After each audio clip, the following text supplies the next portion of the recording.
Hello dear students, hopefully आप सब लोग अच्छे होंगे और आपके पेपर बहुत अच्छे चल रहे होंगे। चलिए तो आज हम लोग टाइम ना वेस्ट करते हुए टेस्ट नंबर जो 14 आपका चल रहा है उसका सोल्यूशन प्रोवाइड करते हैं। तो यहाँ पे मैं फिजिकल के जो सोल्यूशन है वो आपको आज प्रोवाइड करवाऊंगा। चलिए देखते हैं क्वेश्चन नंबर 46। क्वेश्चन नंबर 46 क्या है, देखिए। Which is the redox reaction, कह रहा है कि इनमें से कौन सा रेडॉक्स रिएक्शन है, ये आपको पहचानना है। तो बड़ा सिंपल है। रेडॉक्स रिएक्शन क्या होती है? ऐसी रिएक्शन जिसमें ऑक्सीडेशन रिडक्शन दोनों एक साथ हो उसे रेडॉक्स रिएक्शन बोलते हैं। तो सबसे पहले बच्चों जो है यहाँ पे तो एक चीज समझिए, देख के अगर मैं बताऊं, देखिए ये यहाँ पे प्रेसिपिटेशन रिएक्शन है, ये रेडॉक्स रिएक्शन नहीं होगी। ये वाली रिएक्शन भी रेडॉक्स रिएक्शन नहीं होगी यहाँ पे, और ये वाली रेडॉक्स रिएक्शन नहीं होगी। इसमें कॉपर का ऑक्सीडेशन यहाँ पे रहेगा +2, यहाँ पे कॉपर है +1, इसका हो रहा है रिडक्शन, और कॉपर का रिडक्शन आई यहाँ पे कितना है 0, और यहाँ पे आई कितना है -1। ठीक है, तो कॉपर का हो रहा रिडक्शन और आयोडीन का हो रहा ऑक्सीडेशन। तो पहला आंसर आपका सही है। Oxidation number of nitrogen in N2O, laughing gas है ये।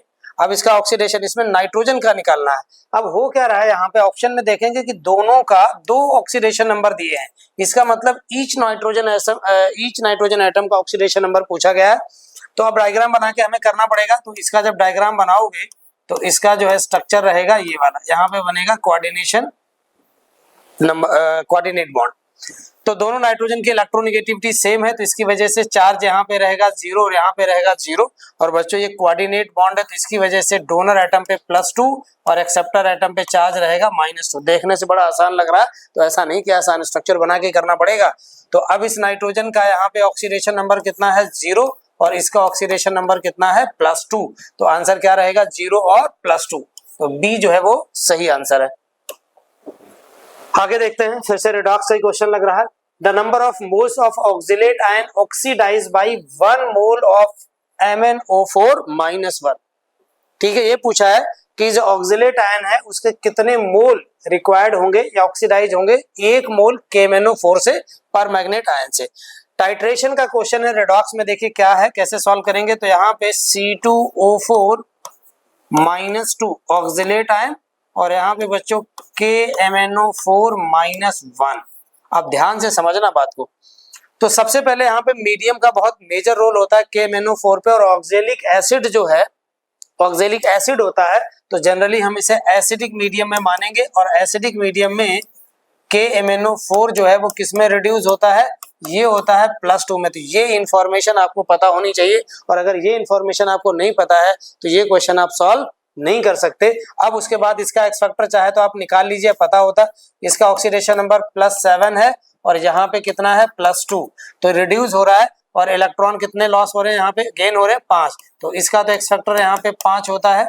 और यहाँ ऑक्सीडेशन नंबर इसका है +3, और यहाँ पे इसका ऑक्सीडेशन नंबर है +4, और इसका यहाँ क्या हो रहा है बच्चों, इसका हो रहा है ऑक्सीडेशन। क्या हो रहा है यहाँ पे, ऑक्सीडेशन, और इसका एक्स फैक्टर हो जाएगा, ध्यान से समझना, 1 मान लिया हमने। एक कार्बन का लॉस हो रहा है, एक इलेक्ट्रॉन का, तो कार्बन है 2, तो एक्स फैक्टर हो जाएगा 2। अब इसके आपको मोल निकालने हैं, तो मान लीजिए N1, और इसके मोल आपको दिए गए हैं कितने, N2 इक्वल टू दिया गया है 1। लॉ ऑफ इक्विवेलेंट लगाते हैं, यहाँ लिखते हैं N1 X1 equal to N2 और X2। N1 कितना दिया निकालना है आपको, X2 कितना दिया है 2, बराबर N1 है यहाँ पे, N2 1 है, और ये कितना है 5।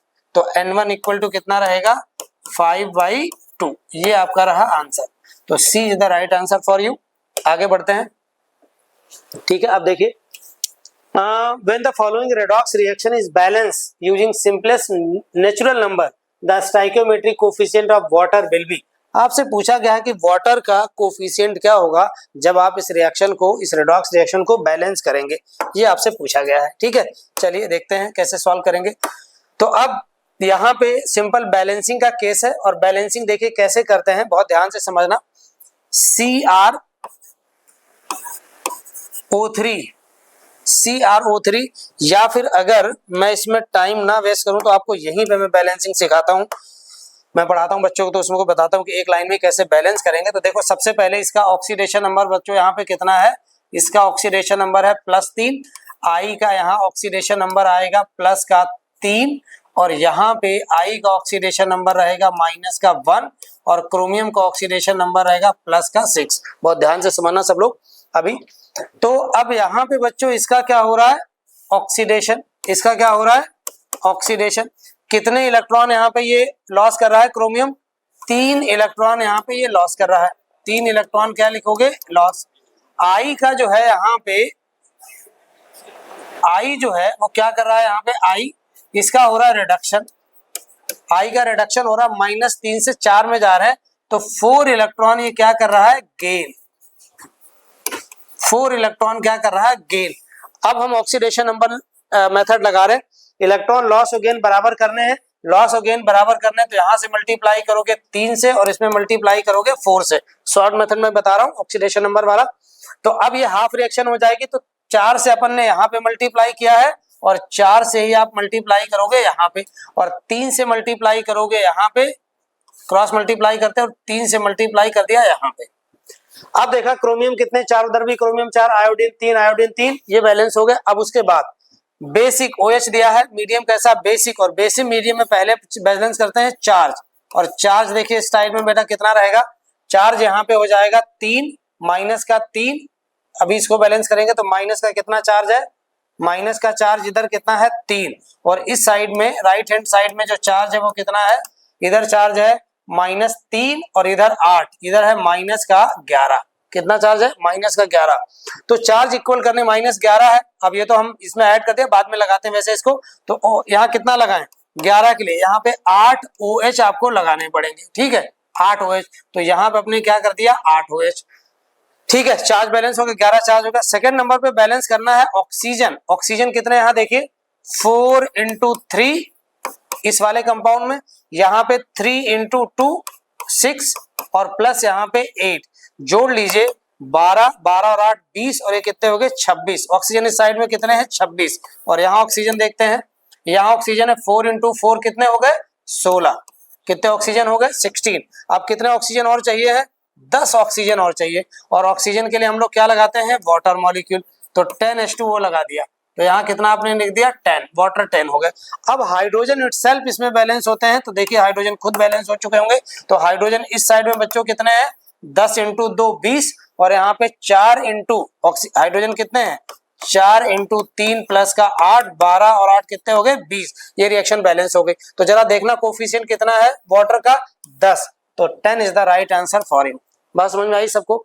ये शॉर्ट मेथड है, सारे स्टेप वही लगाए हैं, लेकिन हमने बताया था ऑब्जेक्टिव में कैसे सॉल्व करना है, ये आपको सिखाया, ठीक है। नेक्स्ट क्वेश्चन की तरफ बढ़े।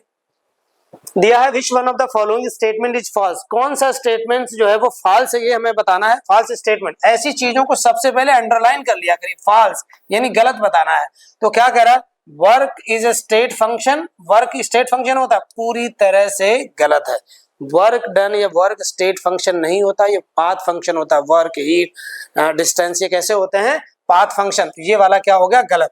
अब चूंकि सिंगल चॉइस है, फॉल्स मिल गया, इसमें किसी तरह का इफ बट है नहीं, आगे चेक करने की जरूरत नहीं है। बाकी पता है टेम्परेचर स्टेट फंक्शन होता है, और बाकी change in the state function जो है, state is completely defined by the initial and final state are specified. बिल्कुल सही बात है, ये भी सही है, ये सही, ये सही। Work appear at the boundaries, बिल्कुल सही बात है। तो बस पहला वाला सही, ठीक है। अब देखिए अगला क्वेश्चन, थर्मोडायनेमिक्स का क्वेश्चन है। Piston filled with 0.04 mole of an ideal gas expand reversibly from, reversibly expand कर रहा है from 50 ml to 375 ml at a constant temperature 37 degree Celsius, ठीक है। As it does so it absorb, कितना heat absorb कर रहा है, 208 joule of heat absorb कर रहा है। The value of Q and W for the process will be. अब ध्यान से समझिए, कई बार ऐसा होता है कि क्वेश्चन आपको दिखा और आप पेन और कॉपी लेके भिड़ गए और उसको सॉल्व करने लगे। बहुत ध्यान से समझिए। सबसे पहले टेम्परेचर कांस्टेंट है, टेम्परेचर कांस्टेंट है, T क्या है, कांस्टेंट, और T अगर कांस्टेंट है तो प्रोसेस कैसा हो जाएगा, बोलो जरा, आइसोथर्मल। कैसा प्रोसेस हो जाएगा, आइसोथर्मल। देखिए कितना सरल क्वेश्चन, डेटा दिया गया है बट देखिए कितना आसान है। Isothermal process, heat absorb, Q absorb बोल रहा है, कितना बेटा, 208 जूल। क्यू एब्जॉर्ब कितना है, 208 जूल। और आइसोथर्मल प्रोसेस है तो change in internal energy DE या डी क्यू क्या होता है, 0। वो डीई जो है वो क्या होता है, 0, यानी change in internal 0। First law of thermodynamics लगाते हैं तो डीई बराबर क्या होता है, डी क्यू प्लस का डी डब्ल्यू, ठीक है, और ये हो गया 0 बराबर डी क्यू प्लस का डी डब्ल्यू। तो डी डब्ल्यू बराबर क्या रहेगा, माइनस का डी क्यू। अब डी क्यू एक तरीके से जो भी प्रोसेस करेगा कितना दिया है 208 जूल। तो डी डब्ल्यू यानी वर्क डन आपको कितना मिल गया 208। अब देखिए ध्यान से बहुत, तो आइसोथर्मल प्रोसेस को ऐसा बोला जाता है कि isothermal process constant internal energy process होता है और इसमें जो हीट सप्लाई करते हैं हम सिस्टम को, वो सिस्टम के द्वारा किए गए कार्य में कंज्यूम हो जाती है। तो हीट सप्लाई की थी 208 जूल और सिस्टम ने काम कितना कर दिया 208 जूल। तो यानी जो हीट सप्लाई वो किसमें खत्म हो गई, सिस्टम द्वारा कार्य करने में खत्म हो गई, वर्क डन में। तो आंसर देखिए Q यानी Q कितना आ जाएगा 208 प्लस में, तो ये आंसर सही है और ये गलत हो गया, ये गलत हो गया, माइनस वाला गलत, ये भी सही है। लेकिन वर्क डन कितना आना चाहिए माइनस, यहाँ कितना दिया है प्लस, तो ये वाला गलत हो गया, इसमें ये सही है और ये सही। तो D is the right answer for you. बात समझ आई? देखिए लग रहा था कैलकुलेट करेंगे, कितना आसान क्वेश्चन था। ठीक है, चलिए आगे बढ़ते हैं। क्वेश्चन नंबर आ गया, the process H2O liquid 1 bar 373 kelvin पे जो है हो रहा है और वाटर वेपर जा रहा है 1 बार और 373 केल्विन पे। The process set for the thermodynamics parameter, the correct set of thermodynamics parameter. तो करेक्ट सेट थर्मोडायनेमिक्स पैरामीटर का क्या है? ठीक है, तो एक बात बहुत ध्यान से समझिए। सबसे पहले जब हम लिक्विड से गैस में जाते हैं तो डेल्टा एनजी यहाँ पे क्या रहेगा पॉजिटिव, और डेल्टा एनजी पॉजिटिव है तो डेल्टा एस बेटा क्या हो जाता है पॉजिटिव। समझिए क्वेश्चन समझिए, पहले डेल्टा एस क्या हो जाएगा पॉजिटिव, इसको फाइनल मानते हैं, इसको इनिशियल। गैस है, गैस की एंट्रोपी ज्यादा होती है, एंट्रोपी दिया गया तो कह रहा है एंट्रोपी नेगेटिव, गलत बात हो गई। एंट्रोपी 0 गलत बात हो गई, एंट्रोपी 0 गलत बात हो गई। यानी अगर आप देखो तो आंसर आपका मिल चुका है, एंट्रोपी क्या रहेगी पॉजिटिव, पहला सही आंसर है। लेकिन एक बार चूंकि सीखने का टाइम है तो भी बता देते हैं। अब ये जनरली क्या है, नहीं दिया गया इक्विलिब्रियम पे, किस पे हो रहा है ये इक्विलिब्रियम है, इसके बीच में टेम्परेचर कांस्टेंट है, इक्विलिब्रियम है, और इक्विलिब्रियम अगर है तो रिवर्सिबल रिएक्शन हो जाएगी। डेल्टा जी क्या होता है इक्विलिब्रियम पे 0, डेल्टा जी क्या हो जाता है 0, तो डेल्टा जी इसमें क्या रहेगा 0, पहला सही आंसर। समझ गए? आगे बढ़िए, अगला क्वेश्चन देखिए। According to the reaction, according to the equation, benzene का हम लोग यहाँ पे जो है कंबशन एक तरीके से करवा रहे, प्रोडक्ट बन रहा है। डेल्टा एच जो है इसके लिए दिया है इंथैल्पी ऑफ कंबशन एक तरीके से। The energy evolved when the 7.8 gram of benzene is burn in air will be. Energy evolved की बात कर रहा, तो देखिए इसमें सारे प्लस दिए गए हैं, मतलब नेगेटिव होता तो वाला आंसर नहीं, क्योंकि इवॉल्व्ड में माइनस साइन इंक्लूड हो जाता है। चलिए अब आगे बात करते हैं। तो अब इस प्रश्न में क्या करना है, सबसे पहले ये कितने एक मोल के लिए एनर्जी इवॉल्व हो रही है, किसके लिए एक मोल के लिए। बहुत सिंपल प्रश्न है, बहुत सिंपल। तो कह रहा भैया एक बात बताओ, 7.8 ग्राम जब बेंजीन को बर्न करेंगे तो कितनी एनर्जी इवॉल्व होगी, तो एक मोल के लिए इतनी है। किसके लिए है, एक मोल के लिए। तो 7 पॉइंट, तो मोल ऑफ बेंजीन कितना 7.8 मोलर मास होता है 78 बराबर 0.1। तो अब इतने ग्राम के लिए कितना हो जाएगा पता है, 0.1 मोल से बेटा मल्टीप्लाई कर दीजिए इनटू माइनस का 3264.4 किलो जूल अपॉन मोल। तो देखो मोल से मोल कैंसिल आउट हो जाएगा और ये वाला माइनस जब यहाँ करोगे, माइनस से मल्टीप्लाई, तो माइनस का कितना हो जाएगा इससे 326.44 किलो जूल।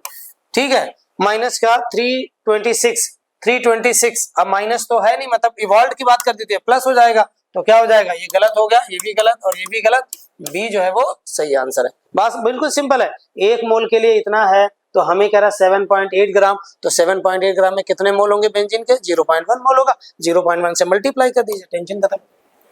अगला क्वेश्चन देखिए, कह रहा है enthalpy of combustion of carbon and carbon monoxide इतनी दी गई है, ठीक है, respectively. The enthalpy of formation of carbon monoxide पर मोल आपको निकालना है, यानी एक मोल के लिए कार्बन मोनोऑक्साइड का एंथैल्पी ऑफ फॉर्मेशन आपको निकालना है। चलिए बात करते हैं, सभी लोग बहुत ध्यान से समझे, थर्मोकेमिस्ट्री का क्वेश्चन है ये।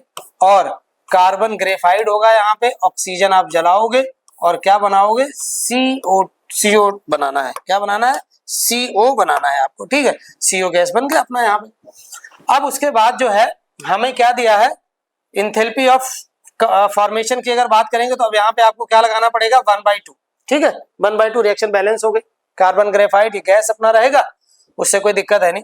तो अब हमें करना क्या, इंथैल्पी ऑफ फॉर्मेशन। अब यहाँ इंथैल्पी ऑफ फॉर्मेशन के सही रिएक्शन है तो enthalpy of reaction equal to enthalpy of formation of CO2 बराबर, ठीक है। अब चूंकि कंबशन दिया है तो यहाँ क्या लिखे हम लोग कन्वेंशन के रूप में, तो लिखोगे इंथैल्पी ऑफ कंबशन किसका, कार्बन का, और माइनस का enthalpy of combustion of CO2, ये निकालना है आपको। तो ध्यान से सुनो भैया, इंथैल्पी ऑफ कंबशन ऑफ पहले कार्बन का ये दिया है माइनस का 393.5 और माइनस, और ये माइनस है माइनस 283, प्लस हो जाएगा तो 393.5 और प्लस का 283.5, ठीक है।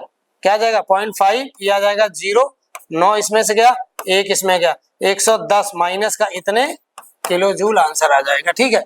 तो माइनस में आएगा, ध्यान रखना, एक प्लस में दिया है और एक माइनस, तो ये वाला गलत है और ये वाला सही है, A is the right answer, ठीक है। आगे बढ़िए, given enthalpy of formation of CO2 carbon dioxide gas and calcium oxide are इतने और इतने दिया गया है respectively, and enthalpy of reaction आपको पूछा गया है, एंथैल्पी ऑफ रिएक्शन आपको पूछी गई है, ठीक है। एंथैल्पी ऑफ रिएक्शन दी गई है इतनी, ठीक है। The enthalpy of formation of calcium carbonate, ध्यान से पढ़ो क्वेश्चन को, कह रहा given enthalpy of formation carbon dioxide और CO की एंथैल्पी ऑफ फॉर्मेशन ये दी गई, और एंथैल्पी ऑफ रिएक्शन आपको दी गई है 42 किलो जूल, 42 किलो जूल। तो enthalpy of formation of CO calcium carbonate का पूछा है, यही रिएक्शन लिखी रहने दीजिए, अब लिखते हैं देखिए। तो अब यहाँ पे क्या रहेगा, enthalpy of reaction equal to enthalpy of formation of calcium oxide plus का enthalpy of formation of CO2 और माइनस का एंथैल्पी ऑफ फॉर्मेशन किसका बच्चों, कैल्शियम कार्बोनेट का, ये लिखेंगे। ये आपको दी गई है कितनी, 42, हीट इवॉल्व कितनी हो रही, हीट ऑफ रिएक्शन इतनी है, और कैल्शियम ऑक्साइड की एंथैल्पी सेकंड वाली होगी ये वाली, तो ये माइनस का 152, यूनिट सेम है ना, किलो जूल सेम है, ये कितना जाएगा बच्चों, माइनस का 94, और ये रहेगा माइनस का enthalpy of formation calcium carbonate का, ठीक है। अब सुनो ध्यान से, ये दोनों ऐड कर लो, और ऐड करने के बाद इधर आएगा तो प्लस में हो जाएगा, मैं एक ही बार में लिख रहा हूं, सब लोग ध्यान से सुने, कैल्शियम कार्बोनेट की एंथैल्पी ऑफ फॉर्मेशन, तो ये जो है माइनस माइनस प्लस हो जाएगा, इधर आके जुड़ेगा, और माइनस की ये माइनस है तो ये माइनस यहाँ पे आ जाएगा, तो फाइनल आंसर क्या रहेगा, ये आ जाएगा 42 प्लस का 152 प्लस का 94 किलो जूल में आएगा। तो अब कितना आ जाएगा बच्चों, 4 4 8, ठीक है, 2 2 6 2 8, 4 2 6 8, 9 और 5 14, और 4 कितना हो गया 18, ठीक है, और 2 288 आंसर दिख रहा है क्या, और 288 क्या रहेगा माइनस में किलो जूल, तो D is the right answer for, समझ गए, बहुत सिंपल प्रश्न था, बिल्कुल रचना नहीं है। Good afternoon friends, myself Alok Agarwal, मैं DS साइंस इंस्टीट्यूट से मैं केमिस्ट्री सब्जेक्ट लेता हूं, और अपन बातचीत करने जा रहे हैं टेस्ट 14 8 अप्रैल के टेस्ट पेपर का डिस्कशन करने जा रहे हैं। The first ionisation energy of beryllium is greater than that of boron, और रीजन दिया हुआ है 2p orbital is lower energy than 2s। हमको ये बताना है बेरिलियम और बोरॉन में से किसकी आयनाइजेशन एनर्जी ज्यादा है। तो बेरिलियम का जो एटॉमिक नंबर होता है वो होता है 4, बोरॉन का जो एटॉमिक नंबर होता है वो होता है 5। बेरिलियम का कॉन्फ़िगरेशन लिखोगे तो 1s2 2s2, बोरॉन का कॉन्फ़िगरेशन लिखोगे तो 1s2 2s2 2p1, और आपको यहाँ पे दिख रहा है ये जो 2s आपको दिखाई दे रहा है, इसमें कितने इलेक्ट्रॉन है 2, तो ये कौन सा ऑर्बिटल हो गया, कंप्लीटली फिल्ड रूल आ गया, इसलिए बेरिलियम की आयनाइजेशन एनर्जी बोरॉन से ज्यादा है। तो एसर्शन हमारा क्या हो गया, सही हो गया। रीजनिंग में दे रहा है 2p orbital is lower in energy than 2s, जबकि आप बताओ रीजन आना क्या चाहिए था, कंप्लीटली फिल्ड, और यहाँ पे दे रहा है कि 2p की जो एनर्जी है वो 2s से कम है, तो ये रीजन क्या हो गया, गलत। That's why answer is C. Next, select question number 57, select the correct statement about element UUB। आपको मालूम है ये जो क्वेश्चन है नोमेनक्लेचर का है, पीरियोडिक प्रॉपर्टी का, जहां पे हम पढ़ते थे कि अगर आपको 0 देता था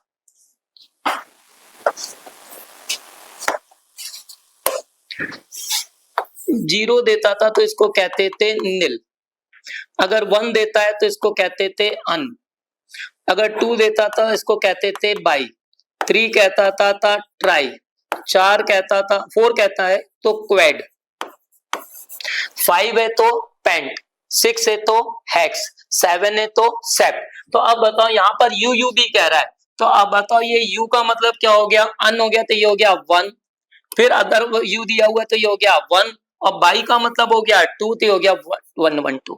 माने ये जो भी एलिमेंट आपको दिया हुआ है, आप बताओ अन अन बाई नियम दिया हुआ है, जिसका एटॉमिक नंबर कितना निकाला आपने 112। पीरियोडिक टेबल अगर आप देखोगे तो उसमें आपने देखा होगा यहाँ पे जो पीरियोडिक टेबल होता है वहां पे यहाँ पर हाइड्रोजन आता है, यहाँ पे आपका हीलियम आता है। फिर अगर हम बातचीत करें तो यहाँ पर जो आपके आते हैं एस ब्लॉक एलिमेंट्स आते थे, और यहाँ पर अपने पास आते थे 5 से लेकर के 10 तक पी ब्लॉक एलिमेंट। फिर यहाँ पे 11 12 एस ब्लॉक एलिमेंट थे, 13 से 18 अपना पी ब्लॉक एलिमेंट है, 19 20 एस ब्लॉक एलिमेंट है, 21 से 30 तक डी ब्लॉक एलिमेंट थे, 31 से लेकर के 36 तक पी ब्लॉक एलिमेंट है। फिर हम यहाँ पे 37 38 एस ब्लॉक एलिमेंट है, 39 से 48 is D block element, from 49 to 54 आपके क्या कहते हैं पी ब्लॉक एलिमेंट है। ये 55 56 एस ब्लॉक एलिमेंट है, 57 डी ब्लॉक एलिमेंट है, यहाँ पे 58 से 58 टू 71 ये आपका एफ ब्लॉक एलिमेंट होता था, 72 से 80 हमारा डी ब्लॉक एलिमेंट होता था, 80 से 86 हमारे पी ब्लॉक एलिमेंट होते थे, 87 88 एस ब्लॉक एलिमेंट होता था, 89 डी ब्लॉक एलिमेंट होता था, 90 टू 103 ये हमारा होता था कौन सा एलिमेंट, एफ ब्लॉक एलिमेंट, और 104 से 112 जो होता था डी ब्लॉक एलिमेंट होता था, और 113 से 118 हमारा पी ब्लॉक एलिमेंट होता था। तो आप बताओ ये जो 112 आपका आ रहा है वो किस में आ रहा है, डी ब्लॉक में। कौन से ब्लॉक में आ रहा है, डी ब्लॉक। तो आप बताओ ये यूयूबी जो है एलिमेंट है किस कैटेगरी को किस ब्लॉक को बिलोंग कर रहा है, D block. D block means transition element, और यहाँ पे चाल्कोजेन फैमिली दी हुई है, इट बिलोंग टू ग्रुप 15 दिया हुआ है, ये अल्कलाइन अर्थ मेटल दिया है, और ये नन ऑफ दिस दिया हुआ है। तो आप बताओ इसमें आंसर कौन सा आएगा, none of these. Which one of the following arrangement represent the correct order of electron gain and enthalpy of the given atomic species? हमको मालूम है पूरी हैलोजन फैमिली की इलेक्ट्रॉन एफिनिटी सबसे ज्यादा होती है, और उसमें भी जो ऑर्डर होता है क्लोरीन होता है, फिर फ्लोरीन होता है, फिर ब्रोमीन होता है, फिर आयोडीन होता है। तो आप बताओ इस ऑप्शन में क्लोरीन सबसे कम में दिया है, तो ये वाला आंसर तो गलत हो गया। अब बताओ इस ऑप्शन में फ्लोरीन सबसे पहले दिया है, ये भी गलत हो गया। अब बताओ यहाँ पे क्या दिया हुआ है, क्लोरीन, और यहाँ पे दिया हुआ है सल्फर, तथा क्लोरीन सबसे ज्यादा होता है, तो आंसर कौन सा हो गया, chlorine greater then sulphur greater than oxygen. तो आपको समझ में आ गया, राइट आंसर इज बी। माने सबसे ज्यादा जो इलेक्ट्रॉन गेन एंथैल्पी होती है वो क्लोरीन की होती है, देन फ्लोरीन होता है, फिर ब्रोमीन होता है, फिर आयोडीन होता है। तो आप बताओ क्लोरीन और फ्लोरीन में किसकी ज्यादा है, क्लोरीन, और यहाँ पे क्लोरीन के लिए, that's why answer is B. Which of the following is not correct statement?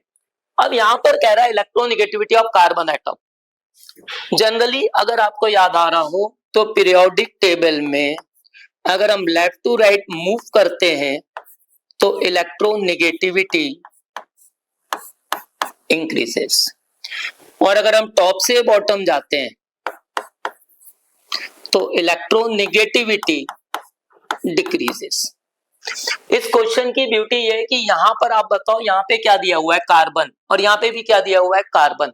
और अगर ये कार्बन दिया हुआ है तो पीरियोडिक टेबल में ये सेकंड पीरियड के एलिमेंट होते हैं, लाई, lithium, beryllium, boron, carbon, nitrogen, oxygen, fluorine.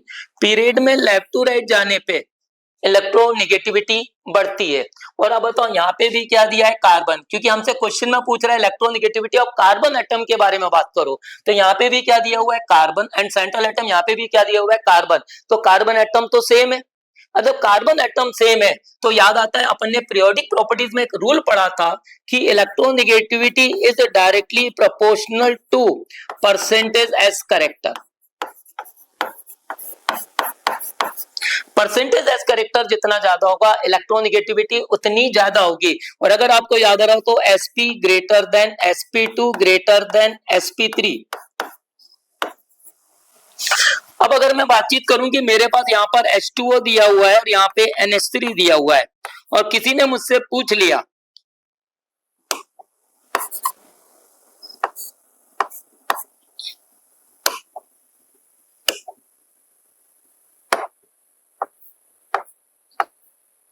यहाँ पे मेरे से किसी ने पूछ लिया H2 और NH3 में आप बताओ इन दोनों में से कौन सा एलिमेंट ज्यादा इलेक्ट्रोनेगेटिव होगा, तो आप नॉर्मल गोइंग में पढ़ के बैठो कि ऑक्सीजन की इलेक्ट्रोनेगेटिविटी नाइट्रोजन से ज्यादा होती है।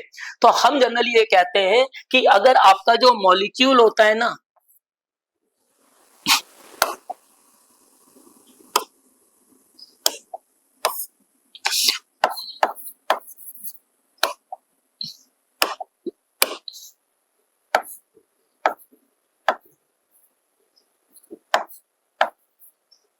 मॉलिक्यूल की इलेक्ट्रोनेगेटिविटी, यहां पर जब मॉलिक्यूल होता है अगर आपका हाइब्रिडाइजेशन सेम हो तो इलेक्ट्रोनेगेटिविटी गवर्न करती है पीरियोडिक टेबल से। फिर से कह रहा हूं बेटा, अगर आपका जो मॉलिक्यूल है, अगर वो आपका मॉलिक्यूल कैसा है, मॉलिक्यूल है उसमें एलिमेंट सेंट्रल एटम कैसा है, डिफरेंट है, ठीक है, और आप बताओ इसकी इलेक्ट्रोनेगेटिविटी कैसे गवर्न करेगी, पीरियोडिक टेबल से, बिकॉज हाइब्रिडाइजेशन इज सेम। अगर आपके पास सेम एलिमेंट हो, जैसे यहां पर दिया हुआ है CH4 और यहाँ पे दिया हुआ है CO2, तो पीरियोडिक टेबल में कार्बन एटम की पोजीशन तो फिक्स है, लेकिन यहाँ पर आप एक बात बताओ, इसका हाइब्रिडाइजेशन अगर आप निकालोगे तो sp3 आ रहा है और इसका हाइब्रिडाइजेशन अगर आप निकालोगे तो sp आ रहा है। तो आप बताओ सेम एलिमेंट है लेकिन हाइब्रिडाइजेशन क्या हो गया, डिफरेंट। तो ये रूल यहाँ पर चलेगा, electronegativity directly proportional to percentage s character में, तो इसकी इलेक्ट्रोनेगेटिविटी क्या होनी चाहिए, ज्यादा होनी चाहिए। और आप बताओ किसकी कम होनी चाहिए, CH4 की। तो पहला वाला स्टेटमेंट क्या हो गया, सही। हमसे पूछ क्या रहा है, नॉट करेक्ट, तो फर्स्ट स्टेटमेंट इज करेक्ट, ये हमारा आंसर नहीं होगा। दूसरे वाले में आओ कि इंडियम ग्रेटर, थैलियम और इंडियम की बातचीत कर रहा है और थैलियम और इंडियम की बातचीत करता है ना, तो सबसे ज्यादा जो इलेक्ट्रोनेगेटिविटी होती है वो बोरॉन की होती है और बोरॉन के बाद किसकी होती है, थैलियम की होती है, फिर किसकी होती है। अगर आपको याद आ रहा हो तो जो थर्ड ग्रुप एलिमेंट होते थे वो होते थे boron, aluminium, gallium, indium, thallium. तो मैंने क्या बोल दिया, सबसे ज्यादा जो इलेक्ट्रोनेगेटिविटी की बातचीत कर रहा है, सबसे ज्यादा किसकी होगी, बोरॉन की होगी, फिर किसकी होगी, थैलियम की होगी, फिर किसकी होगी, इंडियम की होगी।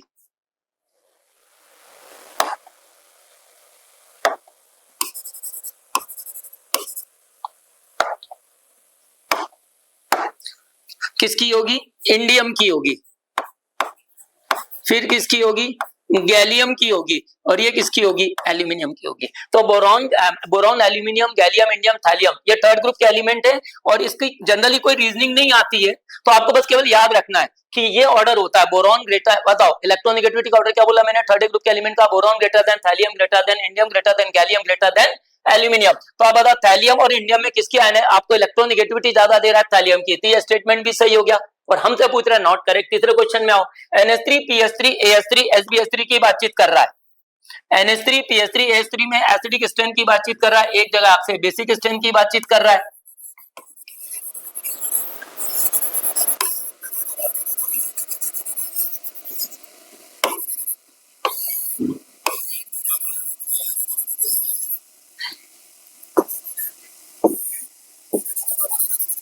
अब मेरी बात सुनना बेटा, यहाँ पे हमसे कह रहा है बेसिक स्ट्रेंथ और ये कह रहा है आपसे एसिडिक स्ट्रेंथ, तो सी वाला ऑप्शन देखना। इन जनरल ये कहा जाता है कि आपके अगर एक होते हैं हाइड्रा एसिड,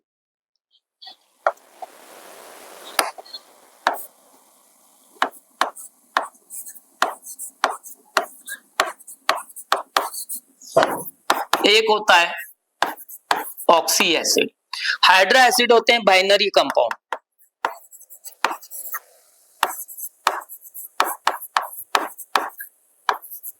ऑक्सी एसिड होते हैं टर्नरी कंपाउंड।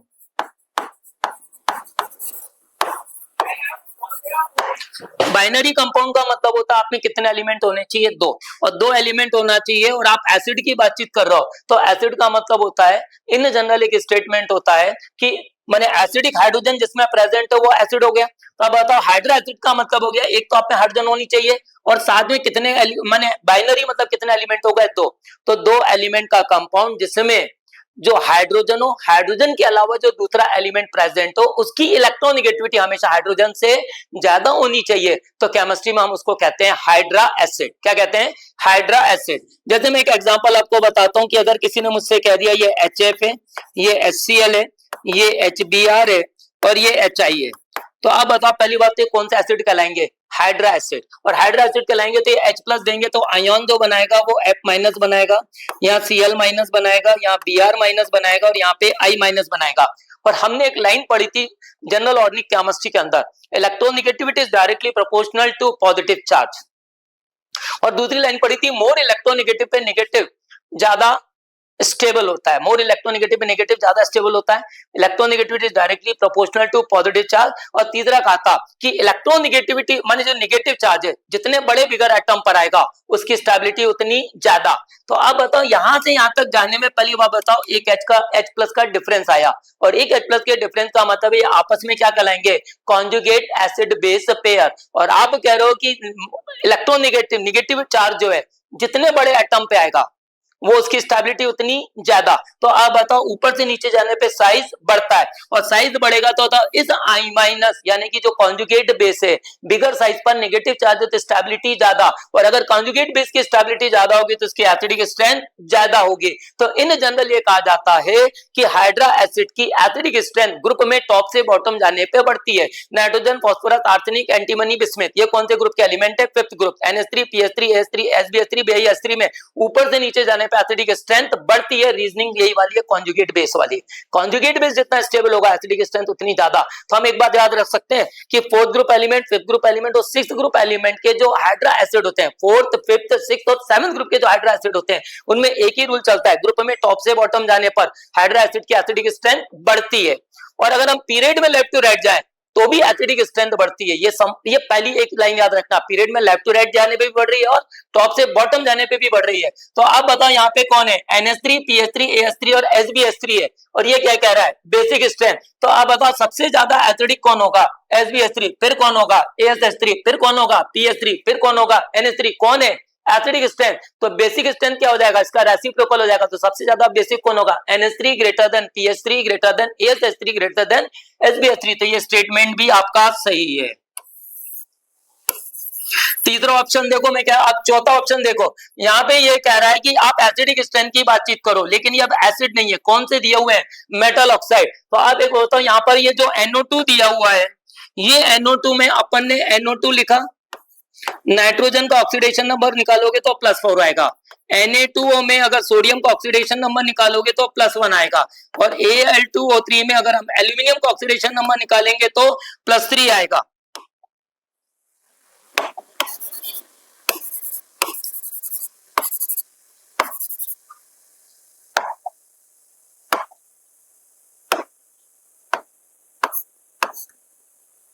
नाइट्रोजन का ऑक्सीडेशन नंबर यहाँ पर कितना आ रहा है? +4 आ रहा है। यहाँ पे कितना आ रहा है? +1। यहाँ पे कितना आ रहा है? +3। और हमने पजांस रूल पढ़ा है, जितना छोटा साइज कैटायन का, जितना बड़ा साइज एनायन का, पोलराइजिंग पावर ज्यादा, कोवेलेंट कैरेक्टर ज्यादा, एसिडिक कैरेक्टर ज्यादा। तो अब बताओ पोलराइजिंग पावर चार्ज काय पे डिपेंड कर रहा है? कैटायन पे। कैटायन की साइज छोटी होनी चाहिए, या कैटायन पर जितना ज्यादा पॉजिटिव चार्ज होगा उसका पोलराइजिंग पावर उतना ज्यादा होगा। तो आप बताओ यहाँ पर कितना चार्ज है? +4। यहाँ पे कितना है? +3। यहाँ पे कितना है? +1। तो आप बताओ इसका एसिडिक स्ट्रेंथ का जो एक्चुअल ऑर्डर आना चाहिए वो क्या आना चाहिए? NO2 greater than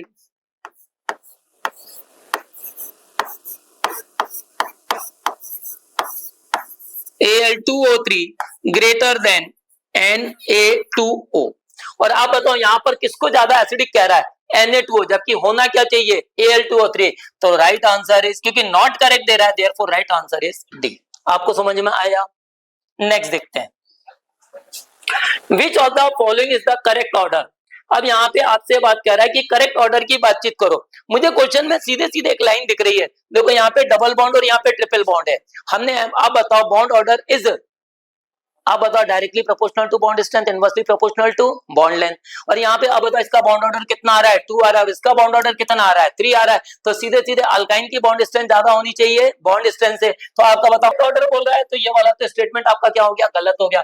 अब दूसरा बोल रहा है क्लोरीन ब्रोमीन फ्लोरीन आयोडीन की बॉन्ड लेंथ की बातचीत करो, क्लोरीन ब्रोमीन फ्लोरीन आयोडीन की बॉन्ड स्ट्रेंथ की बातचीत करो। और चौथा ऑप्शन आपको क्या दे रहा है, ऑल ऑफ दीज दे रहा है। तो आप एक बताओ, पहली बात तो मेरे को एक बात मालूम है कि अगर मैं बॉन्ड लेंथ की बातचीत करूंगा तो जो बॉन्ड लेंथ होता है वो आयोडीन ग्रेटर देन आपका ब्रोमीन होता है, ग्रेटर देन क्लोरीन होता है, ग्रेटर देन फ्लोरीन होता है।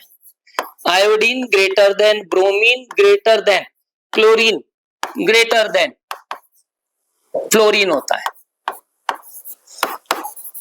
ये बॉन्ड स्ट्रेंथ की बात, बॉन्ड लेंथ की बात कर रहा हूं। और अगर मैं बॉन्ड स्ट्रेंथ की बातचीत करता हूं तो आपको मालूम है कि जो बॉन्ड स्ट्रेंथ होता है उसमें दो रूल चलते हैं बॉन्ड स्ट्रेंथ में। एक तो होता है bond energy is inversely proportional to size,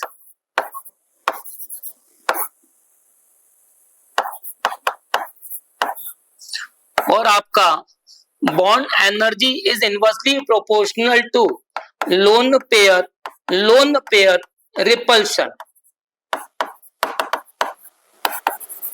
for second period element. तो अब एक बार बताओ, अपनी जो बॉन्ड एनर्जी है वो इनवर्सली प्रोपोर्शनल टू क्या होती है, साइज होती है। Bond energy is inversely proportional to क्या होता है, लोन पे रिपल्शन। लेकिन ये रूल किस पे एप्लीकेबल होता है, only for second period element. और पीरियड का एलिमेंट है आपका थर्ड पीरियड, और सेकंड पीरियड के जो एलिमेंट होते हैं वो होते हैं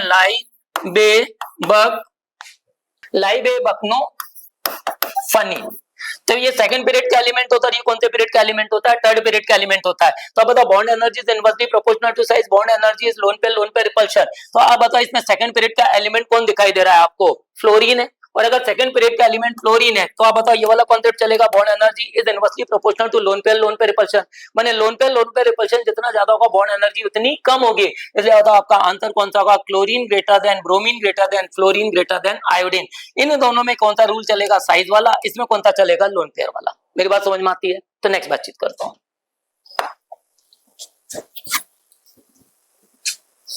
In which of the following pair of resonance contributor is the strand structure on the right or more contributor?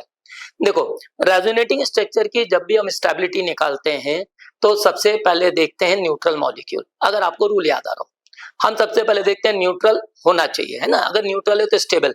लेकिन अगर आपके पास कोई ऐसा एग्जाम्पल दिया हो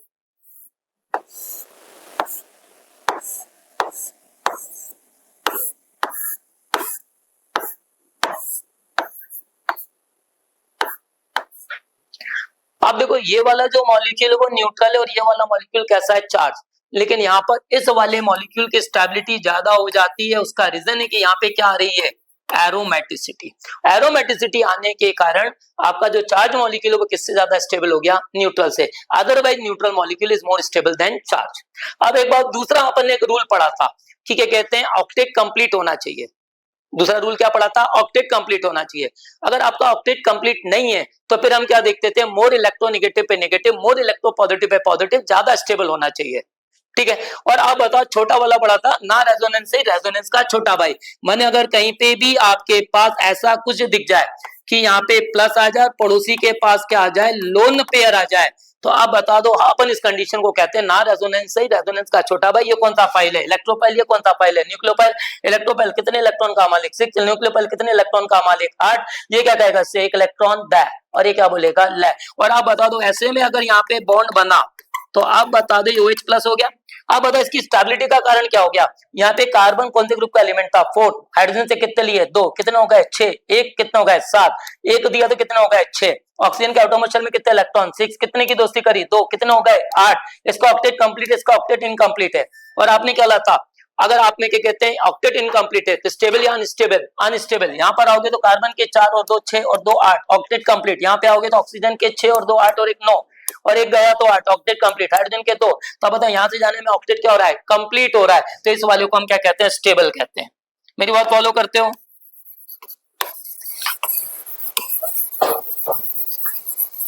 अब यहाँ पे देखो, अब हमें अब बताओ कंडीशन समझना कि सबसे पहले क्या देखेंगे न्यूट्रल, लेकिन आप बताओ केवल अगर एरोमेटिक वाला चार्ज होगा तो स्टेबिलिटी ज्यादा होगी। दूसरे नंबर पे अपन क्या देखेंगे, ऑक्टेट रूल, माने अगर जिसका ऑक्टेट कंप्लीट होगा उसकी स्टेबिलिटी ज्यादा, ऑक्टेट इनकम्प्लीट वाला अनस्टेबल होगा। अगर ऑक्टेट कंप्लीट और इनकम्प्लीट एक जैसे स्ट्रक्चर एक से ज्यादा दिख रहे हो तो फिर हम क्या देखेंगे, मोर इलेक्ट्रोनेगेटिव पे नेगेटिव ज्यादा स्टेबल होगा, मोर इलेक्ट्रोपॉजिटिव पे पॉजिटिव ज्यादा स्टेबल होगा। तो आप एक बार बताओ, यहाँ पे कार्बन के ऑटोमर शेल में कितने इलेक्ट्रॉन है, 4, और यहाँ पे कितने की दोस्ती करी, 1 5 और 2 7, और एक गए तो कितने इलेक्ट्रॉन हो गए, 6। तो बताओ इसका ऑक्टेट कैसा है, इनकम्प्लीट। और आगे जाके देखो ये कौन सा केस दिख रहा है, देखो ऑक्सीजन पे लोन पेयर है या नहीं है, कार्बन पे पड़ोस में प्लस है या नहीं है। हम इस केस को क्या कहते हैं, ना रेजोनेंस सही, रेजोनेंस का छोटा भाई। इसकी स्टेबिलिटी क्या हो गई, ज्यादा। रीजन क्या है, यहाँ पे कार्बन का ऑक्टेट कंप्लीट हो गया और ऑक्सीजन के गिनो कितने, 6 3 9 और एक गया 8, तो ऑक्टेट कंप्लीट है। तो आप बताओ आपसे क्या कह रहा है, विच of the following pairs of resonance contributor is the structure on the right, a more contributor, left और राइट। आप बताओ लेफ्ट हैंड साइड में राइट हैंड साइड में कौन ज्यादा स्टेबल है, राइट हैंड साइड वाला। दूसरे वाले में देखो यहाँ पर कार्बन पे माइनस है, ऑक्टेट कंप्लीट है। नाइट्रोजन पे 4 वैलेंसी के बाद प्लस है, ऑक्टेट कंप्लीट है। यहाँ पे नाइट्रोजन के इलेक्ट्रॉन गिनो 5 और 3 8, ऑक्टेट कंप्लीट है। लेकिन आप बताओ यहाँ पे नाइट्रोजन में देखोगे आप, तो आप बताओ नाइट्रोजन के कितने हैं, 5, और कितने की दोस्ती करी, 4, कितने हो गए 9 और एक गया 8। नाइट्रोजन यहाँ पे कितने, 5 + 2 7 + 1 8, इसका भी कैसा है, ऑक्टेट कंप्लीट। तो आप बता दो यहाँ पे तो दो, इसमें भी ऑक्टेट कंप्लीट, इसमें भी ऑक्टेट कंप्लीट है। यहाँ पे भी आ जाओ, यहाँ पे देखो कार्बन के कितने इलेक्ट्रॉन है, 6, ऑक्टेट कैसा है, इनकम्प्लीट। और यहाँ पे ऑक्सीजन के पास कितने इलेक्ट्रॉन है, ये दोनों तो न्यूट्रल हो गए, और ऑक्सीजन के पास कितने इलेक्ट्रॉन है, 8, तो इसका ऑक्टेट क्या हो गया, कंप्लीट। तो आप बताओ कुल मिलाकर के आंसर क्या हो गया, डी। इसका आंसर क्या हो गया, डी। आगे बढ़ू, नेक्स्ट देखो, the PK of acidic acid is lower than, pK of acetic acid is lower than that of phenol. Phenoxide ion is more resonance stabilized. बहुत सिंपल सी बात देखना, हमको एक बात मालूम है, यहाँ पर pK और K की बातचीत कर रहा है। तो आप बताओ K जितना ज्यादा एसिडिक, K जितना ज्यादा pK उतना कम, और आपसे कह रहा है pK जितना लोअर, मतलब pK जितना कम एसिडिक स्ट्रेंथ उतनी ज्यादा। तो यहाँ पर जो हमारा मॉलिक्यूल है वो दे रहा है एसिटिक एसिड।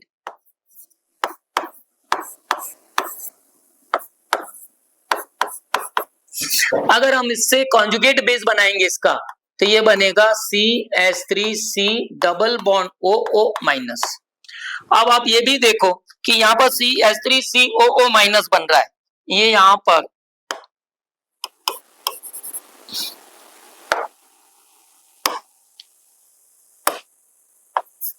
ये CH3CO माइनस, इसका जब मैं रेजोनेटिंग स्ट्रक्चर बनाऊंगा तो ये बनेगा CH3CO minus double bond O। और आप बता दो ये जो रेजोनेटिंग स्ट्रक्चर बन रहा है, 2 इक्विवेलेंट रेजोनेटिंग स्ट्रक्चर बन रहा है। जबकि मैं फिनॉक्साइड के केस में जाऊंगा, फिनॉल है, फिनॉल को मैंने, आप बताओ फिर उसका क्या बनाऊंगा, कॉन्जुगेट बेस बनाऊंगा। कॉन्जुगेट बेस बनाऊंगा तो ये काय में कन्वर्ट हो जाएगा, फिनॉक्साइड में कन्वर्ट हो जाएगा, और फिनॉक्साइड में कन्वर्ट हो जाएगा तो जब ये रेजोनेंस में जाएगा, तो आप बता दो रेजोनेंस में जाने में ये double bond as it is, ये double bond as it is, minus charge has to come back as a pi bond, और ये बॉन्ड इस पे ब्रेक करेगा तो यहाँ पे तो डबल बॉन्ड हो आ जाएगा और यहाँ पे माइनस आ जाएगा। अब बताओ इसके रेजोनेटिंग स्ट्रक्चर बनेंगे कितने, 5, इसके कितने बनेंगे, 2। लेकिन एक बात बताओ ये कैसा रेजोनेटिंग स्ट्रक्चर है, इक्विवेलेंट। यहाँ पे माइनस किस पे आ रहा है, ऑक्सीजन, और बताओ यहाँ पे रिंग में जाने के बाद किस पे आ रहा है, कार्बन। यानी आप बताओ ये कैसा हो गया, नॉन इक्विवेलेंट रेजोनेटिंग स्ट्रक्चर। ये कैसा हो गया, equivalent resonating structure. And equivalent resonating structure are more stable than non equivalent resonating structure. ये बात तो पड़ी हुई है, फिर बोल रहा हूं equivalent resonating structure are more stable than non equivalent resonating structure. और अभी थोड़ी देर पहले मैंने एक बात बोली थी, ये कौन है, कॉन्जुगेट बेस, ये कौन है, कॉन्जुगेट बेस। तो आप बता दो कॉन्जुगेट बेस जितना स्टेबल होगा उसकी एसिडिक स्ट्रेंथ उतनी ज्यादा होगी, कॉन्जुगेट बेस जितना स्टेबल होगा उसकी एसिडिक स्ट्रेंथ उतनी ज्यादा होगी। तो आप बताओ इसकी एसिडिक स्ट्रेंथ ज्यादा होगी तो पीके की वैल्यू क्या होगी, कम होगी। तो बताओ कौन ज्यादा एसिडिक होगा, एसिडिक एसिड। कौन कम होगा, फिनॉल। तो पीके की वैल्यू किसकी कम होगी, एसिटिक एसिड की, और किसकी ज्यादा होगी, सोच के देखो, फिनॉल की होगी। अब आप बता दो यहाँ पर अब ये कह रहा है phenoxide ion is more resonance stabilised. तो आप बताओ ये ज्यादा रेजोनेंस स्टेबलाइज्ड है क्योंकि इक्विवेलेंट रेजोनेंस स्ट्रक्चर है। और आप बताओ ये नॉन अनइक्विवेलेंट रेजोनेंस स्ट्रक्चर है तो इसकी स्ट्रेंथ कैसी होगी, कम होगी। इसकी क्या होगी, रेजोनेंस स्टेबलाइज्ड है। तो आप बताओ ये कह रहा है phenoxide ion is more resonance stabilised, गलत है। कौन ज्यादा रेजोनेंस स्टेबलाइज्ड है, इक्विवेलेंट रेजोनेटिंग स्ट्रक्चर वाला।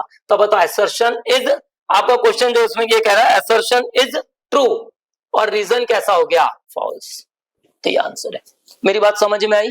फिर कह रहा हूं, जब भी एसिडिक स्ट्रेन की बातचीत करेगा तो सबसे पहले आप या तो सीरीज याद करो, sulphonic acid, picric acid, squaric acid, benzoic acid, acetic acid, nitrophenol, carbonic acid, phenol, water, alcohol, alkyne, amine, alkene. या तो आप सीरीज से देख लो, तो सीरीज में देखो सल्फोनिक एसिड, पिक्रिक एसिड, फिर क्या मैंने बोला, स्क्वेरिक एसिड, फिर क्या बोला, बेंजोइक एसिड, फिर क्या बोला, एसिटिक एसिड, फिर क्या बोला, नाइट्रोफिनॉल, फिर क्या बोला, कार्बोनिक एसिड, फिर क्या बोला, फिनॉल।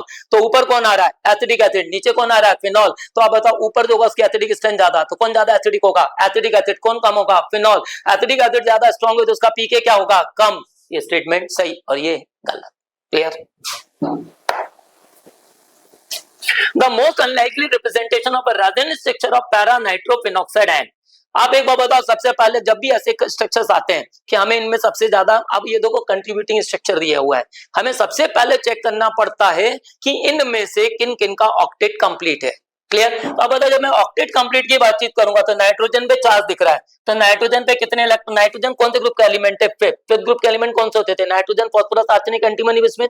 तो फिफ्थ ग्रुप का एलिमेंट नाइट्रोजन 5 हो गए, 6 हो गए, 7 हो गए, 8। और अगर आपने एक इलेक्ट्रॉन दिया तो कितने हो गए, 7। इसका ऑक्टेट तो इनकम्प्लीट है, 7 इलेक्ट्रॉन दिख रहे हैं। अब यहाँ पर आ जाओ, यहाँ पे नाइट्रोजन के कितने हैं, 5, यहाँ पे 6, 7, 8 और एक प्लस है, तो आप बताओ ये भी कितने इलेक्ट्रॉन का मालिक हो गया, 6। ये भी कितने इलेक्ट्रॉन का मालिक हो गया, 7।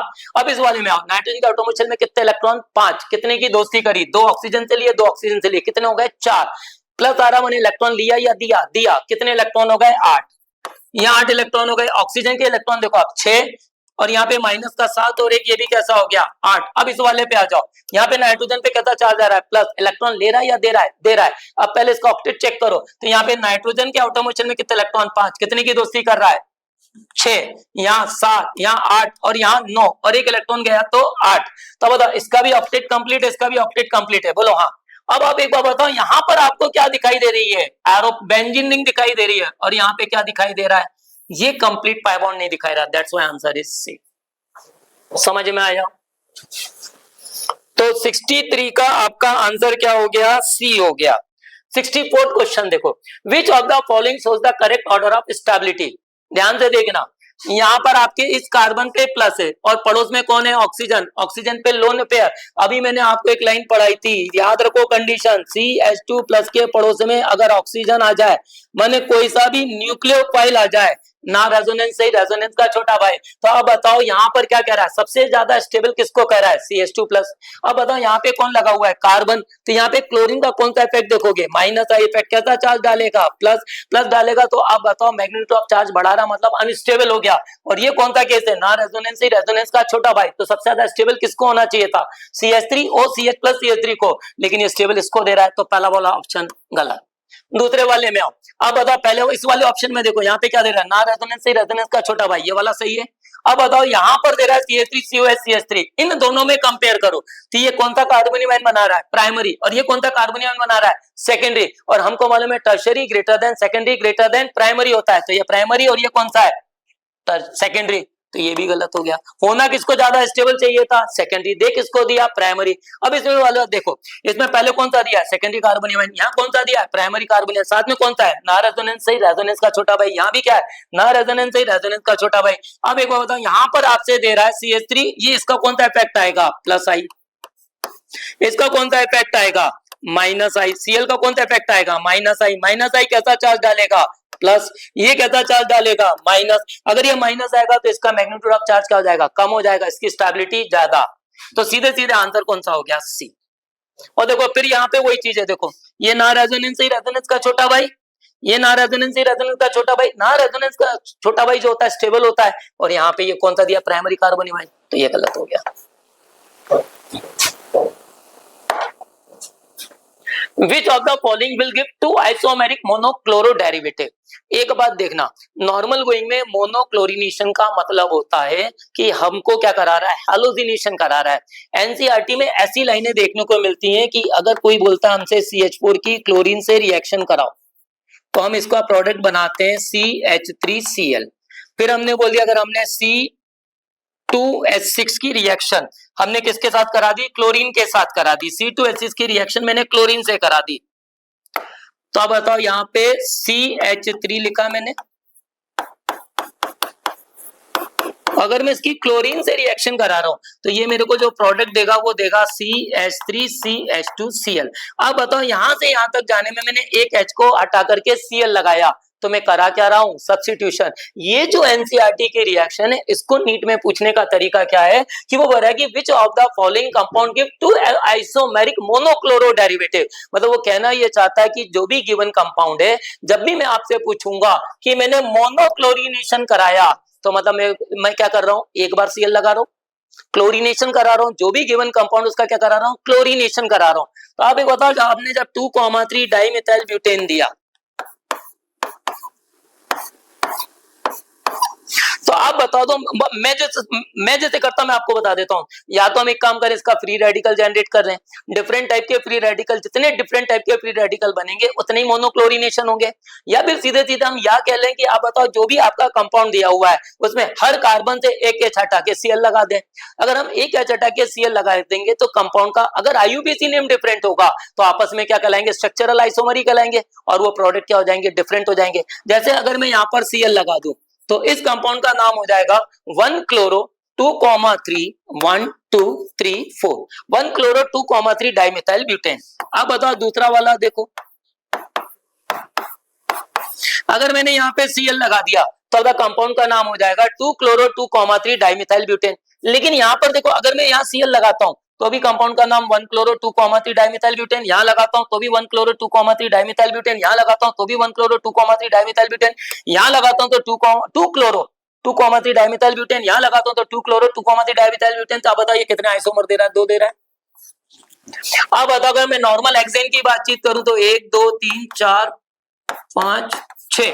अब बताओ अगर मैं यहाँ पे Cl लगाता हूँ तो 1 क्लोरोहेक्सेन आ जाएगा, यहाँ लगाता हूँ तो 2 क्लोरोहेक्सेन आ जाएगा, तो यहाँ लगाता हूँ तो 3 क्लोरोहेक्सेन आ जाएगा। अब वापस करो, यहाँ से लगाऊंगा तो 1 क्लोरोहेक्सेन, यहाँ से लगाऊंगा 2 क्लोरोहेक्सेन, यहाँ से लगाऊंगा 3 क्लोरोहेक्सेन। तथा कितने नाम डिफरेंट आ रहे हैं, 3। तथा इसके कितने आइसोमर बनेंगे, 3 बनेंगे।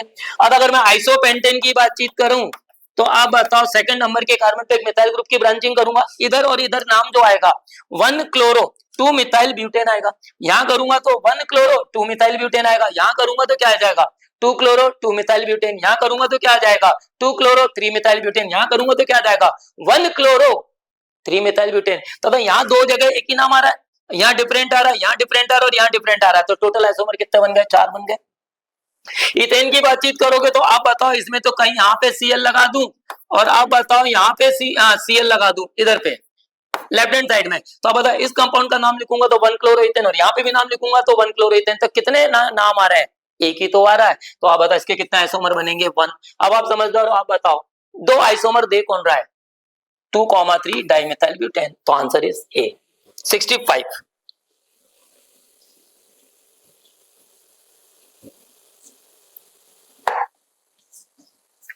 Which of the following is not an aromatic compound? इस क्वेश्चन का करने का तरीका देखना, एरोमेटिसिटी में अगर आपको याद आ रहा हो तो अपन ऐसा पढ़ते थे 4n+2 के बराबर पाई इलेक्ट्रॉन्स होने चाहिए।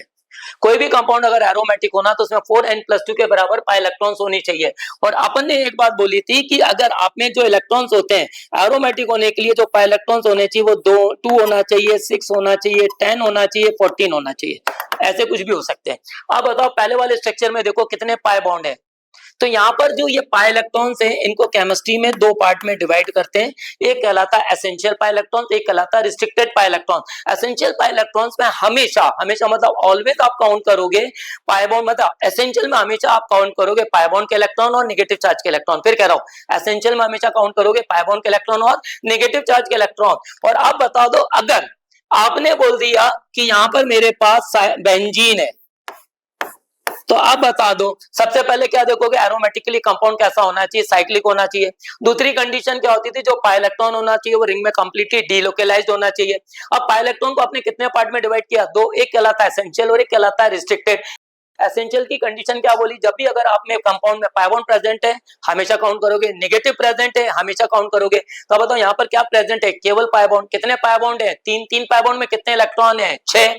और रेजोनेंस दिख रहा है यहाँ पे हमारा पाई बॉन्ड के अल्टरनेट पे क्या दिखाई दे रहा है, पाई बॉन्ड दिखाई दे रहा है। मतलब मैं ऐसे कह सकता हूँ मारा छोड़ा मारा छोड़ा मारा छोड़ा, मैंने क्या दिखाई दे रहा है, रेजोनेंस दिखाई दे रहा है। तो कंपाउंड क्या हो गया, एरोमेटिक। अब बात आती है कि रिस्ट्रिक्टेड क्या होते हैं। अगर जब जब आपके एरोमेटिक होने के लिए जो आपने कंडीशन बनाई हुई है उसमें केवल और केवल 2 इलेक्ट्रॉन की कमी हो जाए, कितने की कमी हो जाए, ओनली 2 इलेक्ट्रॉन्स की कमी हो जाए, और रिंग में प्रेजेंट किसी एटम पर क्या आ जाए, लोन पेयर आ जाए, तो ऐसे में वो कंपाउंड लोन पेयर जो होगा वो रेजोनेंस में टेक पार्ट करेगा एंड बिहेव्स एज अ पाइलेक्ट्रॉन। तो अब बताओ यहाँ पर एसेंशियल गेनो, पहले साइक्लिक है या नहीं है। अब दूसरी बात देखो, ये साइक्लिक है। अब दूसरी बात देखो, यहाँ पर कितने पाई इलेक्ट्रॉन्स हैं, पाई बॉन्ड कितने, 2, यानी पाई बॉन्ड 2 है, मतलब कितने पाई इलेक्ट्रॉन हो गए, 4, और अपने को अब चाहिए कितने, 6, कितने की कमी है, 2। क्या आप इस रिंग में कोई ऐसा एटम प्रेजेंट है जिस पर लोन पेयर है, तो आवाज आई सल्फर, सल्फर पे कितने लोन पेयर हैं, 2, सल्फर पे कितने लोन पेयर हैं, तो अब बताओ लोन पेयर रेजोनेंस में पार्टिसिपेट करेगा, कंपाउंड कैसा हो गया, एरोमेटिक, तो ये हमारा आंसर नहीं है।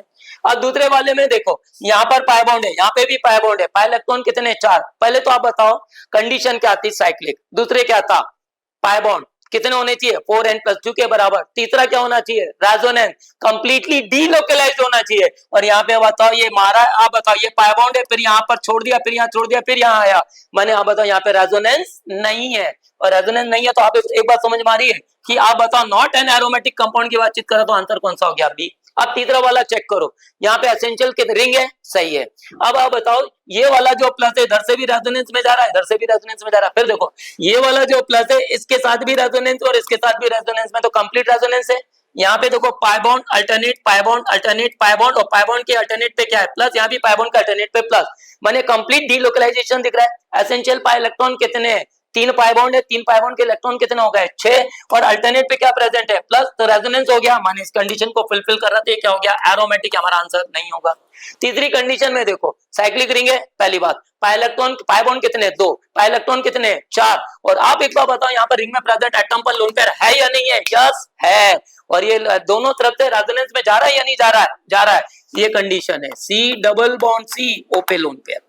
तो ये वाली कंडीशन यहाँ दिख रही है, देखो यहाँ सी डबल बॉन्ड सी, ये वाली कंडीशन दिख रही है, और सिंगल बॉन्ड पे ओ लगा, उस पे क्या लगा है, लोन पेयर। यहाँ पे भी देखो ये ओ, ये सिंगल बॉन्ड दिख रहा है, और यहाँ पे क्या दिख रहा है, डबल बॉन्ड सी, दोनों तरफ से रेजोनेंस में जा रहा है, मतलब ये कंपाउंड भी कैसा हो गया, एरोमेटिक। तो राइट आंसर इज बी। समझ में आया। Consider the following reaction sequence, आपने यहाँ पर कह रहा है H2O2 से रिएक्शन कराई, O2 से रिएक्शन कराई, ओजोन से रिएक्शन कराई, KMnO4 से रिएक्शन कराई, तो मेरे को जहां तक मालूम है जो KMnO4 होता है, इस KMnO4 की रिएक्शन जब मैं अल्कीन से कराता था और एक बार मैं अल्काइन से कराता था, तो अल्कीन में आप बस ये वाली केस याद रखना, आपके नीट के पेपर में बहुत आती है, डबल बॉन्ड CHR। एक बार बेटा मैं फिर से लिख देता हूं, ये जो आपका केस है ये अल्कीन की बात कर रहा हूं मैं, ठीक है।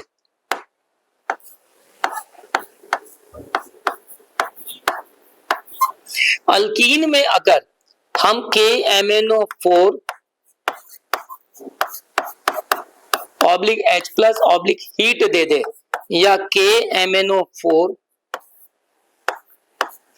ऑब्लिक OH- ऑब्लिक हीट दे दे, या K2Cr2O7 oblique H+ oblique heat दे दे, ये आपको अगर कंडीशन दे रहा है अल्कीन और अल्काइन में, तो अगर डबल बॉन्ड CH2 है, डबल बॉन्ड CHR है, और एक है डबल बॉन्ड CR है, अगर ये कंडीशन दे रहा है डबल, अब देखो आप double bond CH2, double bond CHR, double bond CR, और रिएजेंट अगर ये दिया हो, इसमें पूरा लिखा होना चाहिए बेटा, hot alkaline KMnO4, hot acidic KMnO4, या हॉट एसिडिक K2Cr2 तो याद रखना डबल बॉन्ड CH2 हमेशा CO2 में जाएगा, डबल बॉन्ड CHR हमेशा RCOOH में जाएगा, और डबल बॉन्ड CR हमेशा कीटोन में जाएगा। अब ये कंडीशन अगर अल्काइन की होती है तो अल्काइन में 2 ही केस बनते हैं, ट्रिपल बॉन्ड CH और एक बनता है triple bond CR, triple bond CH बनता है और एक क्या बनता है, triple bond CR।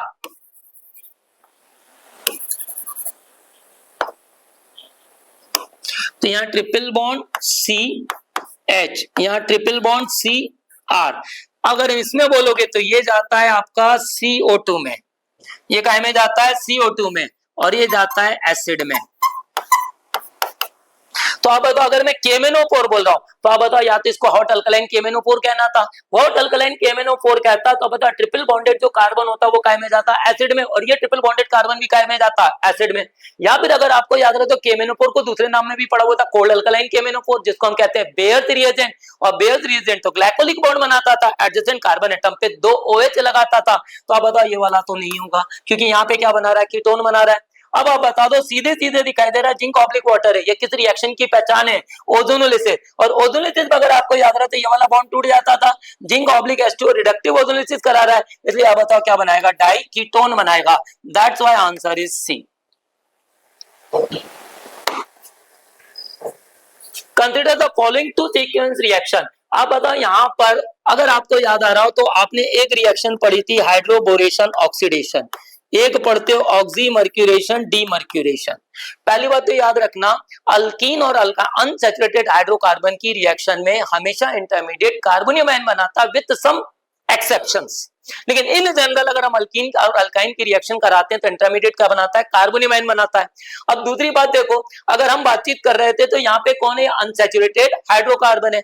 Unsaturated hydrocarbon में हमने एक रूल और पढ़ा था, मार्कोनिकॉफ रूल, और मार्कोनिकॉफ रूल कहता था अनसिमेट्रिकल अनसैचुरेटेड हाइड्रोकार्बन की रिएक्शन अनसिमेट्रिकल रिएजेंट से कराओगे, रिएजेंट का नेगेटिव पार्ट उस डबल बॉन्डेड कार्बन एटम पे जाएगा या उस मल्टीपल बॉन्डेड कार्बन एटम पर जाएगा जिस पे हाइड्रोजन की संख्या कम होगी, और एंटी मार्कोनिकॉफ रूल उसका जस्ट अपोजिट होगा। अब हमने 2 लाइन पढ़ी थी, एक लाइन पढ़ी थी हाइड्रोबोरेशन ऑक्सीडेशन और एक पढ़ा था ऑक्सीमर्क्यूरेशन डीमर्क्यूरेशन। और इस साल भी नीट के पेपर में हाइड्रोबोरेशन ऑक्सीडेशन या ऑक्सीमर्क्यूरेशन डीमर्क्यूरेशन पे क्वेश्चन आएगा ही आएगा, 100 माने कंफर्म है कि आना ही है। तो हाइड्रोबोरेशन ऑक्सीडेशन और ऑक्सीमर्क्यूरेशन डीमर्क्यूरेशन में अगर आपको याद आ रहा हो तो एक में होता था मार्कोनिकॉफ एडिशन और एक में होता था एंटी मार्कोनिकॉफ एडिशन। दूसरी बातचीत थी इसमें रीअरेंजमेंट नहीं होता, फिर कह रहा हूं दूसरी बात थी इसमें रीअरेंजमेंट नहीं होता है। और तीसरी बात यह कि अपन एक लाइन और बोलते थे, अल्कीनो या अल्काइनो, चाहे ऑक्सीमर्क्यूरेशन डीमर्क्यूरेशन की बातचीत करो या हाइड्रोबोरेशन ऑक्सीडेशन की बातचीत करो, अल्कीनो या अल्काइनो, हम केवल 1 मोल पानी का ऐड करते हैं। कितने मोल पानी का ऐड करते हैं, 1 मोल पानी का ऐड करते हैं। एक रिएक्शन में हम मार्कोनिकॉफ एडिशन करते हैं और एक रिएक्शन में एंटी मार्कोनिकॉफ एडिशन रिएक्शन करते हैं। तो मैं आपको एक तरीका बता रहा हूं कि 10 दिन बाद आपका एग्जाम है तो उसका तरीका ये बता रहा हूं, जब भी ऑक्सीमर्क्यूरेशन डीमर्क्यूरेशन का तो आप बताओ यहाँ पे क्या लिखा हुआ है, एम लिखा हुआ है, ये तो याद रहेगा ऑक्सीमर्क्यूरेशन डीमर्क्यूरेशन, ये तो याद रहेगा हाइड्रोबोरेशन ऑक्सीडेशन रिएक्शन है। अगर हम ये पहचान जाएंगे तो जिसमें ऑक्सीमर्क्यूरेशन डीमर्क्यूरेशन दिया है, जिसमें एम लिखा है, तो इसमें हमेशा मार्कोनिकॉफ होगा और इसमें क्या होगा, एंटी मार्कोनिकॉफ होगा। और अगर मार्कोनिकॉफ हो गया और ये कौन सा हो गया, एंटी मार्कोनिकॉफ हो गया। अब बताओ जो BH3 है वो हमेशा क्या देगा, H- और H2O2 आपको हमेशा क्या देगा, OH+। तो अब एक बात बताओ, जब हम PHC ट्रिपल बॉन्ड CH की रिएक्शन कराएंगे तो 1 ही मोल पानी का ऐड करना है। कितने मोल पानी का ऐड करना है आपको, 1 मोल पानी का ऐड करना। 1 मोल पानी का ऐड करने का मतलब क्या हो गया कि अब बताओ यहाँ पे क्या आ जाएगा, डबल बॉन्ड आ जाएगा, यहाँ पे क्या आ जाएगा, CH आ जाएगा। अब आप एक बात सोचो, 1 मोल अगर पानी का ऐड करना है, इसमें हाइड्रोजन कितनी है, 1 और इसमें कितनी है, 0। तो आप बता दो हमें क्या कराना है, एंटी मार्कोनिकॉफ एडिशन। तो आप बता दो यहाँ पर हम पानी की बातचीत कर रहे हैं, या तो हम डायरेक्ट यहाँ पे प्लस लिख लेंगे, यहाँ पे क्या लिख देंगे, माइनस लिख देंगे, और आप बताओ जो जैसा लग रहा है वैसा लगा दो। तो प्लस पे क्या लग जाएगा, H, और यहाँ पे क्या लग जाएगा, OH। तो अब बताओ ये कंपाउंड बन जाएगा आपका PHC, यहाँ पे क्या लग जाएगा, H, अरे हाँ ये ना, और यहाँ डबल बॉन्ड CHOH लग जाएगा। अब बताओ ये रिएक्शन में एक चीज दिखाई दे रहा है, टाटोमेरिज्म है, यहाँ टाटोमेरिज्म दिखाई दे रहा है। ये कौन हो गया आपका, ये डबल बॉन्ड बनाया मैंने, ठीक है। तो आप बताओ ये क्या हो गया, X, ये हो गया आपका Y, हो गया Z, और ये हो गया H, और ये कौन सा हाइब्रिडाइज्ड हो गया, sp3 हाइब्रिडाइज्ड हो गया। X double bond Y single bond Z, Z पे लगा हाइड्रोजन, एसिडिक होता है, शर्त है X Y Z में तो Z कैसा होना चाहिए, sp3 हाइब्रिडाइज्ड, और X Y Z is more electronegative than carbon atom होना चाहिए, फ्लोरीन ऑक्सीजन नाइट्रोजन क्लोरीन या सल्फर। तो हम समझ गए कि यहाँ पे क्या हो रहा है, टाटोमेरिज्म। टाटोमेरिज्म होगा तो आप बताओ H इधर चला गया, पाई बॉन्ड इधर शिफ्ट हो गया, तो ये बन जाएगा आपका PHCH2 और ये बन जाएगा CHO। तो अब बताओ हाइड्रोबोरेशन ऑक्सीडेशन रिएक्शन में क्या बनना चाहिए, एल्डिहाइड, और वो क्या दिया हुआ P। अब बताओ यहाँ पे P ऊपर दिया, Q नीचे दिया, और यहाँ पे भी P ये दिया और Q दिया है। तो बताओ पहले क्या बनना चाहिए, एल्डिहाइड। तो पहला वाला ऑप्शन तो गलत हो गया, दूसरा वाला चौथा वाला ऑप्शन भी गलत हो गया। अब बताओ यहाँ पे क्या बन रहा है, एल्डिहाइड, यहाँ पे भी क्या बन रहा है, एल्डिहाइड। अब बता दो ये किसके साथ रिएक्शन करा रहा है, हाइड्रोलिसिस करा रहा है, और हाइड्रोलिसिस करा रहा है तो 1 मोल पानी का ऐड कर रहा है, मार्कोनिक ऑफ एडिशन या anti Markovnikov of addition, Markovnikov of addition. तो आप बताओ इस वाले पे क्या लग जाएगा OH, और इस पे क्या लग जाएगा H, और कंडीशन ये वाली बन जाएगी PHCOH डबल बॉन्ड CH2। अब बताओ ये कंपाउंड फिर से क्या शो कर रहा है, टाइटोमेरिन। तो आप बताओ ये H कहां जाएगा, इधर, और ये पाई बॉन्ड किधर जाएगा, इधर। तो कंपाउंड बनके तैयार हो जाएगा PHCOCH3, माने क्या बन गया आपका एसिटोफिनोन। तो बताओ वो कौन बना है, क्यों होना चाहिए एसिटोफिनोन। तो बताओ PHCH2CH2 तो आना ही आना है। अरे हाँ ना, ये तो बनेगा ही बनेगा। यहाँ पे भी PHCH2CH2 है, लेकिन यहाँ क्या बन रहा है कीटोन, यहाँ क्या बन रहा है अल्डिहाइड। और आप बताओ मार्कोनिक ऑफ एडिशन में बनता क्या है कीटोन। तो आंसर इज सी, ये भी गलत। अब बात आती है बेटा, मैं आप लोगों से पहली बार मिल रहा हूँ, और मैं पहली बार मिल रहा हूँ तो हो सकता है कि क्या कहते हैं मैं थोड़ा सा जल्दी जल्दी समझा रहा हूँ आपको। जो भी पेपर में मैं डिस्कशन करा रहा हूँ, अगर आपको दिक्कत आ रही है तो आप सुबह 8 बजे से लेकर के शाम के 7 बजे के बीच में कभी भी आकर के डाउट डिस्कस कर सकते हो कि सर आपने टार्टोमेजो देखने का आपका तरीका कैसा था, आप कैसे सिखा रहे थे, कैसे आपने इजीली बता दिया। तो वो चीजें आप कभी भी आ सकते हो पूछने के लिए डीएस में। ठीक है, मैं आगे बढ़ रहा हूँ बेटा। The correct structure of 6 amino 4 hydroxy cyclohex 2 in 1 sulphonic acid. अगर आपको याद आ रहा है तो यहाँ पे सल्फोनिक एसिड को नंबर 1 दे रहा है, सल्फोनिक एसिड 1 दे रहा है, और ये क्वेश्चन आईयूपीएससी नोमेनक्लेचर का है। आईयूपीएससी नोमेनक्लेचर में अगर आपको पहले तो सबसे पहले प्रायोरिटी सीरीज याद होनी चाहिए, sulphonic acid anhydride, sulphonic acid carboxylic acid anhydride ester acid chloride amide cyanide isocyanide aldehyde ketone alcohol thio alcohol amine alkene alkyne, ये सीरीज आपको याद होनी चाहिए। तो आप बता सल्फोनिक एसिड तो आपका 1 ही होना चाहिए, यहाँ पे भी 1 है, यहाँ पे भी 1 है, यहाँ पे भी 1 है। और आपको मालूम है आप जब रिंग में नेमिंग करते हैं तो आप क्लॉकवाइज दौड़ो चाहे एंटी क्लॉकवाइज दौड़ो, प्रियोरिटी आप बता दो। सल्फोनिक एसिड के बाद आपने अमीनो लिखा है, ये सब्स्टिट्यूएंट की तरह होता है, हाइड्रोक्सी को आप सब्स्टिट्यूएंट मान के चल रहे हो, तो इनको आप प्रियोरिटी दे रहे हो। तो आप बताओ सल्फोनिक एसिड तो मेन फंक्शनल ग्रुप हो गया, बाकी ये जो कहला रही है ये सब सेकेंडरी नेमिंग हो गई, ये भी क्या हो गया सेकेंडरी नेमिंग। तो बताओ अगर मैं यहाँ से देखो तो सल्फोनिक एसिड को अगर मैं नंबर 1 दूंगा तो आप बताओ मैं डबल बॉन्ड को नंबर 2 दूंगा, और यहाँ पे क्या दिया हुआ है 2 इन दिया हुआ है, तो ये वाला ऑप्शन होने की प्रोबेबिलिटी है। अब यहाँ सल्फोनिक एसिड 1 और यहाँ पे भी नंबर क्या आ रहा है 2 है, इसके भी आंसर होने की प्रोबेबिलिटी है। अब यहाँ पे सल्फोनिक एसिड दिया तो आप बता दो यहाँ पे मैंने अगर इसको 2 दिया और इसको 3 दिया तो यहाँ पे डबल बॉन्ड का नंबर क्या आ रहा है 3। अगर मैं नीचे से भी जाता हूं तो 2 3 4 यहाँ पे नंबर क्या आ रहा है 4। तो आप बताओ ये तो आंसर किसी भी सूरत में नहीं होगा, क्योंकि मुझे क्या चाहिए 2 इन चाहिए। यहाँ पे भी देखो मैं सल्फोनिक एसिड को दे रहा हूँ, चाहे मैं यहाँ से दौड़ू चाहे यहाँ से दौड़ू, अगर यहाँ से दौड़ूंगा तो नंबर आएगा 1 2 3 4। यहाँ से अगर मैं यहाँ से दौड़ूंगा तो 1 2 3 4, मैंने कहीं से भी दौड़ो नंबर क्या आ रहा है 4, जबकि इन कौन सा दे रहा है 2 इन। तो आप ही बताओ इन दोनों में से एक कोई होगा। माने ये वाला अंतर भी खत्म हो गया, ये वाला अंतर भी खत्म हो गया। मुझे हाइड्रोक्सी कौन से नंबर पे चाहिए 4, तो यहाँ से जोड़ा 1 2 3 4। अब यहाँ हाइड्रोक्सी देखो 1 2 3 4 5, माने आंसर कौन सा हो गया आपकी, समझ में आता है। चलिए अगला क्वेश्चन देखिए सब लोग।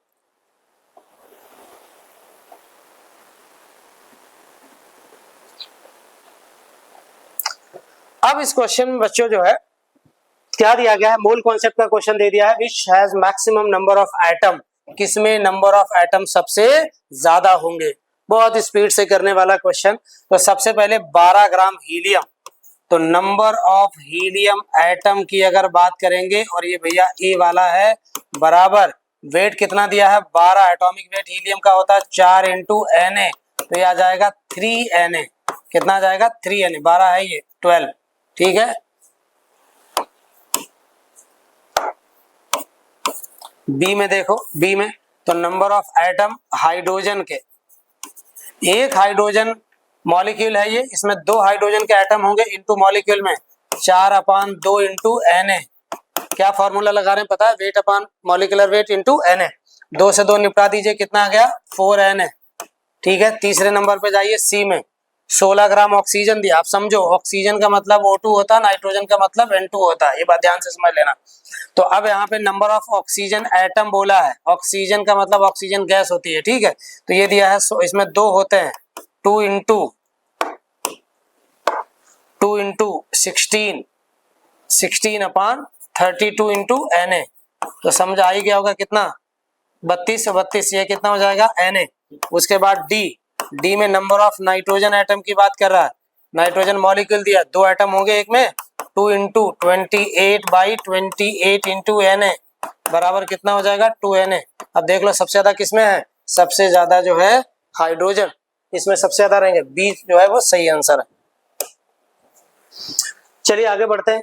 An organic compound contain carbon hydrogen and oxygen, it's chemical analysis give carbon इतने परसेंट, हाइड्रोजन इतना, the empirical formula of the compound would be. कह रहा है एम्पिरिकल फार्मूला क्या होगा। तो सबसे पहले देखिए कैसे सॉल्व करेंगे। परसेंटेज ऑफ कार्बन तुम्हें कितना दिया गया है, परसेंटेज ऑफ कार्बन दिया है 38.71, हाइड्रोजन दिया है 9.67, ऑक्सीजन निकालना पड़ेगा। कैसे निकालोगे, ऑक्सीजन निकालना पड़ेगा 100 माइनस परसेंटेज कंपोजिशन कार्बन का 7 पॉइंट इतना और प्लस हाइड्रोजन का माइनस करना पड़ेगा 67, तो ये आ जाएगा 100 में से घटाओगे तो माइनस का कितना आएगा बच्चों, 7 है ना, 7 और 1 8, 7 और 6 13 और 9 1 10 8 18 और यहाँ पे कितना जाएगा 4, ठीक है 48 पॉइंट इतना। तो इसको जब घटाओगे तो कितना बचेगा, ये बचेगा 53 के करीब। तो ये बचेगा यहाँ पे, घटाना ना इसको, तो ये आ जाएगा 2, 2 के बाद कितना 6 दशमलव, यहाँ पे आ जाएगा 1, ठीक है 1 और यहाँ आ जाएगा 50, ये लगभग आएगा इतना, ठीक है। तो अब उसके बाद जो है ऑक्सीजन आ गया परसेंटेज में, सबका परसेंटेज है ये। अब इंपीरिकल फॉर्मूला में क्या है, moles of carbon, moles of hydrogen और मोल्स ऑफ ऑक्सीजन बराबर, वेट इनके दिए गए, परसेंटेज बाई मास दिए गए हैं। तो कार्बन के मोल 38.71 अपान 12, ये आ जाएगा बेटा कितना 9.67 अपान कितना 1, और ये आ जाएगा 51.38 अपान कितना रहेगा, ये आ जाएगा 16 ऑक्सीजन का, ठीक है। अब सिंपलेस्ट रेशियो निकालना है, 12 से इसको काटो तो 12 से 3 बार जाएगा इतना रहेगा, और लगभग कितना बचा 36, 2 बचेगा तो कितना हो जाएगा 27, दशमलव लगा लगभग 2 बार जाएगा, ये भी लगभग 16, 3 कितना हो जाएगा 48 और लगभग 2 बार और जाएगा 32। सिंप्लीफाई कर लोगे तो कितना आ गया बच्चों, ये आ गया 3.2 रेशियो 9.67 और 3.2।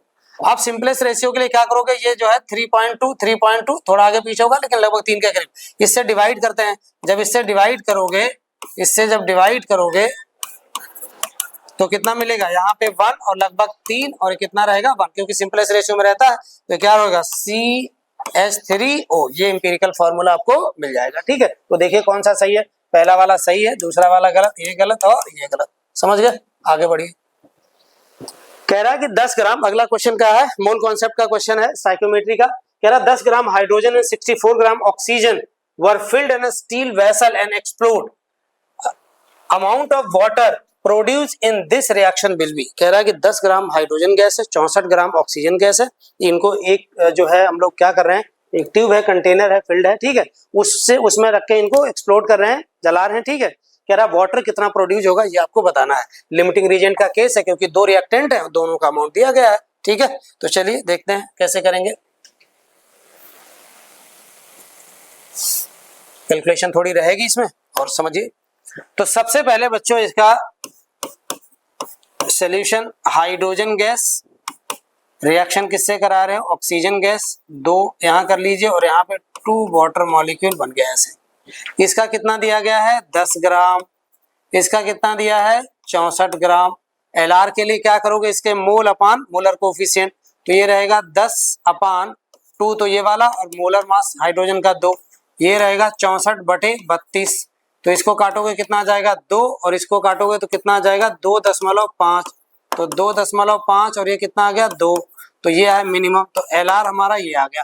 अब इससे आपको इसे निकालना है, मोल मोल चाहे तो निकाल लो, तो क्या लिखोगे, मोल्स ऑफ ऑक्सीजन बटे 1 equal two moles of hydrogen water upon 2, molar coefficient 2 है। अब ये कितना है, मोल इसके 2 हैं एक तरीके से, ठीक है, 2 आ रहा था, और मोल्स ऑफ H2O अपान 2, तो मोल्स ऑफ H2O बेटा कितना बनेगा बोलो जरा, 4 नहीं आ जाएगा, 4 मोल आंसर आ गया। 2 मोल गलत, 3 मोल गलत, 4 मोल सही, 1 मोल गलत। समझ गए बात को, चलिए आगे बढ़िए फटाफट। अगला क्वेश्चन क्या है, एनर्जी, तो हाइड्रोजन से लग रहा है, एटॉमिक स्ट्रक्चर से। Energy of hydrogen atom in the ground state कितना दिया है 13.6, hence energy in second excited state क्या होगी, ये आपसे पूछ रहा है। अरे बड़ा सिंपल है भाई, तो देखो ध्यान से, एनर्जी सेकंड हाईएस्ट स्टेट में, तो माइनस का फॉर्मूला सबको पता होगा, Z square upon N square, ठीक है, ये होता है इलेक्ट्रॉन वोल्ट में, ठीक है, ये इलेक्ट्रॉन वोल्ट में होता। अब उसके बाद Z हाइड्रोजन के लिए कितना हो गया 1, N बराबर ये बोल रहे 2 है, तो रख दीजिए, क्या दिक्कत है, माइनस का 13.6 इंटू 1 का स्क्वायर 1, और ये आ जाएगा 4, 4 से काटोगे कितना रहेगा 3.4, 3.4 इलेक्ट्रॉन वोल्ट माइनस है, पहले सही रहेगा, पहला गलत दूसरा सही, बाकी सब गलत होंगे, ठीक है, आगे बढ़िए। ठीक है, अगला क्वेश्चन देखते हैं। Which of the following statement which of the following statements in relation to the hydrogen atom is correct. कह रहा है कि नीचे दिए गए जो स्टेटमेंट हैं हाइड्रोजन के सापेक्ष कौन सा सही है, ठीक है, कौन सा सही है। देखिए क्या कह रहा है पहला statement, 3s 3p 3d orbital all have the same energy. Hydrogen के लिए बात की जा रही है। हाइड्रोजन में बेटा क्या होता है, एक है तो सेल होता है यार, एक सेल है तो इसके बाद एक के बाद बाकी सब में जो एनर्जी बराबर रहेगी, ये बात पूरी तरह से सही है।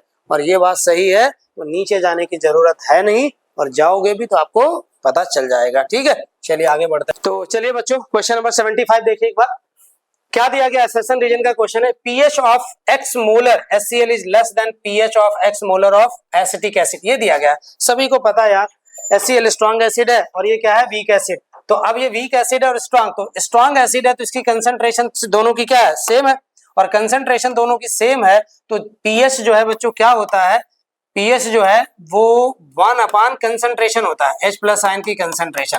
तो अब इसकी कंसंट्रेशन ये ज्यादा होगी, फास्ट डिकम्पोज हो जाएगा 100%, तो x, और ये x का मोलर कंसंट्रेशन नहीं होगी, कम होगी काफी ज्यादा, तो अब pH जो है इसका कम होगा और इसका pH क्या हो जाएगा, ज्यादा, क्योंकि कंसंट्रेशन H प्लस आयन की कंसंट्रेशन यहाँ पे ज्यादा मिलेगी और यहाँ पे कम मिलेगी। तो ये वाली बात तो हो गई पूरी तरह से सही, ये हो गया true.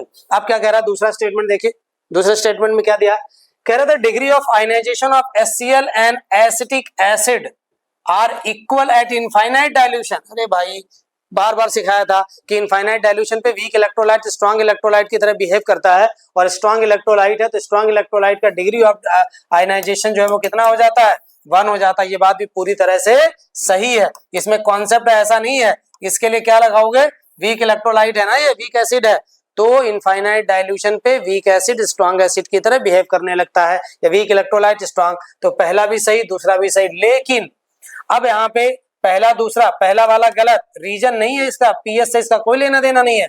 If both assertion reason are true but reason is not correct explanation of, तो बी आंसर जो है इसका सही रहेगा, 75 का बी आंसर बिल्कुल सही है, ठीक है। अगला क्वेश्चन देखिए, solution of 0.1 normal NH4OH and 0.1 normal NH4Cl has pH इतना दिया गया है, pH दिया गया, pH find the pKb of NH4OH, base का निकालना है, ठीक है। बहुत ध्यान से सब लोग समझिए इस क्वेश्चन को। तो बेटा क्या है, ये तो है वीक बेस, ये क्या दिया है वीक बेस, ये क्या दिया है salt of same weak base जो आपको पीछे दिया है with strong acid, strong acid, इसका मतलब ये क्या दिया है, ये दिया है बेसिक बफर। कैसा दिया है, बेसिक बफर दिया है, बेसिक बफर है, बेसिक बफर का क्वेश्चन है। और फॉर्मूले पे देखिए POH बराबर क्या होता है, PKB, और ये PKB किसका होता है पता है, ये वीक बेस का होता है, इसका मतलब NH4OH का प्लस का लॉग, यहाँ पे होता है सॉल्ट की कंसंट्रेशन और बेस की कंसंट्रेशन। अब एक बात ध्यान से, यहाँ दिया है भैया pH, तुम्हें क्या चाहिए है POH, दिक्कत अगर हो तो निकाल लो, ये रहेगा 14 माइनस पीएच तो 9.25, और ये कितना आ जाएगा पता है, ये आ जाएगा 4.75, 4.75, तो ये आ जाएगा 4.75 बराबर PKB किसका, NH4OH अमोनियम हाइड्रोक्साइड का प्लस का लॉग 0.1 अपान 0.1, 1 आएगा, लॉग 1 की वैल्यू क्या होती है 0, आंसर आ गया, यही टिक कर दो खटाक से। कितने स्टेप, 1 और 2, बाकी इंफॉर्मेशन स्टैंडर्ड थी। वैसे अगर करोगे, इसको एक लेंथी तरीका भी है, उस पर नहीं जाना है, 100% सही है, इसी तरीके से करना है, ठीक है। अगला क्वेश्चन देखिए, सॉल्युबिलिटी ऑफ MX2, फिर से किसका है, आयनिक इक्विलिब्रियम का क्वेश्चन आ गया ये। solubility of mx2 type electrolyte 0.5 into 10 की पावर माइनस मोल पर litre, then find KSP of the. अरे यार बहुत ही सिंपल क्वेश्चन, जब भी मैं पढ़ाता हूँ बताता हूँ, KSP को कभी छोड़ के जाना ही नहीं है, एक्सट्रीमली इंपॉर्टेंट। अब सिंपल है, फॉर्मूला लगा दीजिए। तो KSP बराबर बच्चों क्या रहेगा, इसके लिए पता है ना सबको, s की पावर 3, और s आपको दे रखा है, s यहाँ दे रखा है, तो इसको क्या लिख लोगे, इस s को आप लोग यहाँ ये भी लिख सकते हो 5 इंटू 10 की पावर माइनस 5, साइंटिफिक नोटेशन में लिख लीजिए, ज्यादा आसान रहेगा आपके लिए। 5 इंटू 10 की पावर कितना बच्चों, 5 और होल पावर 3, ये आ जाएगा 4 इंटू 125 इंटू 10 की पावर माइनस 15। ध्यान से समझ गए। अब उसके बाद 4 से मल्टीप्लाई करोगे 500 आ जाएगा, कितना आएगा 500 इंटू 10 की पावर कितना माइनस 15। साइंटिफिक नोटेशन में कन्वर्ट करो, आंसर देखो पहले, बिल्कुल 5 दिया है, तो ये आ जाएगा 10 की पावर माइनस 13, सही आंसर। पहला गलत 12 है, 10 आ गया गलत, ये गलत, ये वाला बिल्कुल सही। This is the right answer for you. आगे बढ़े,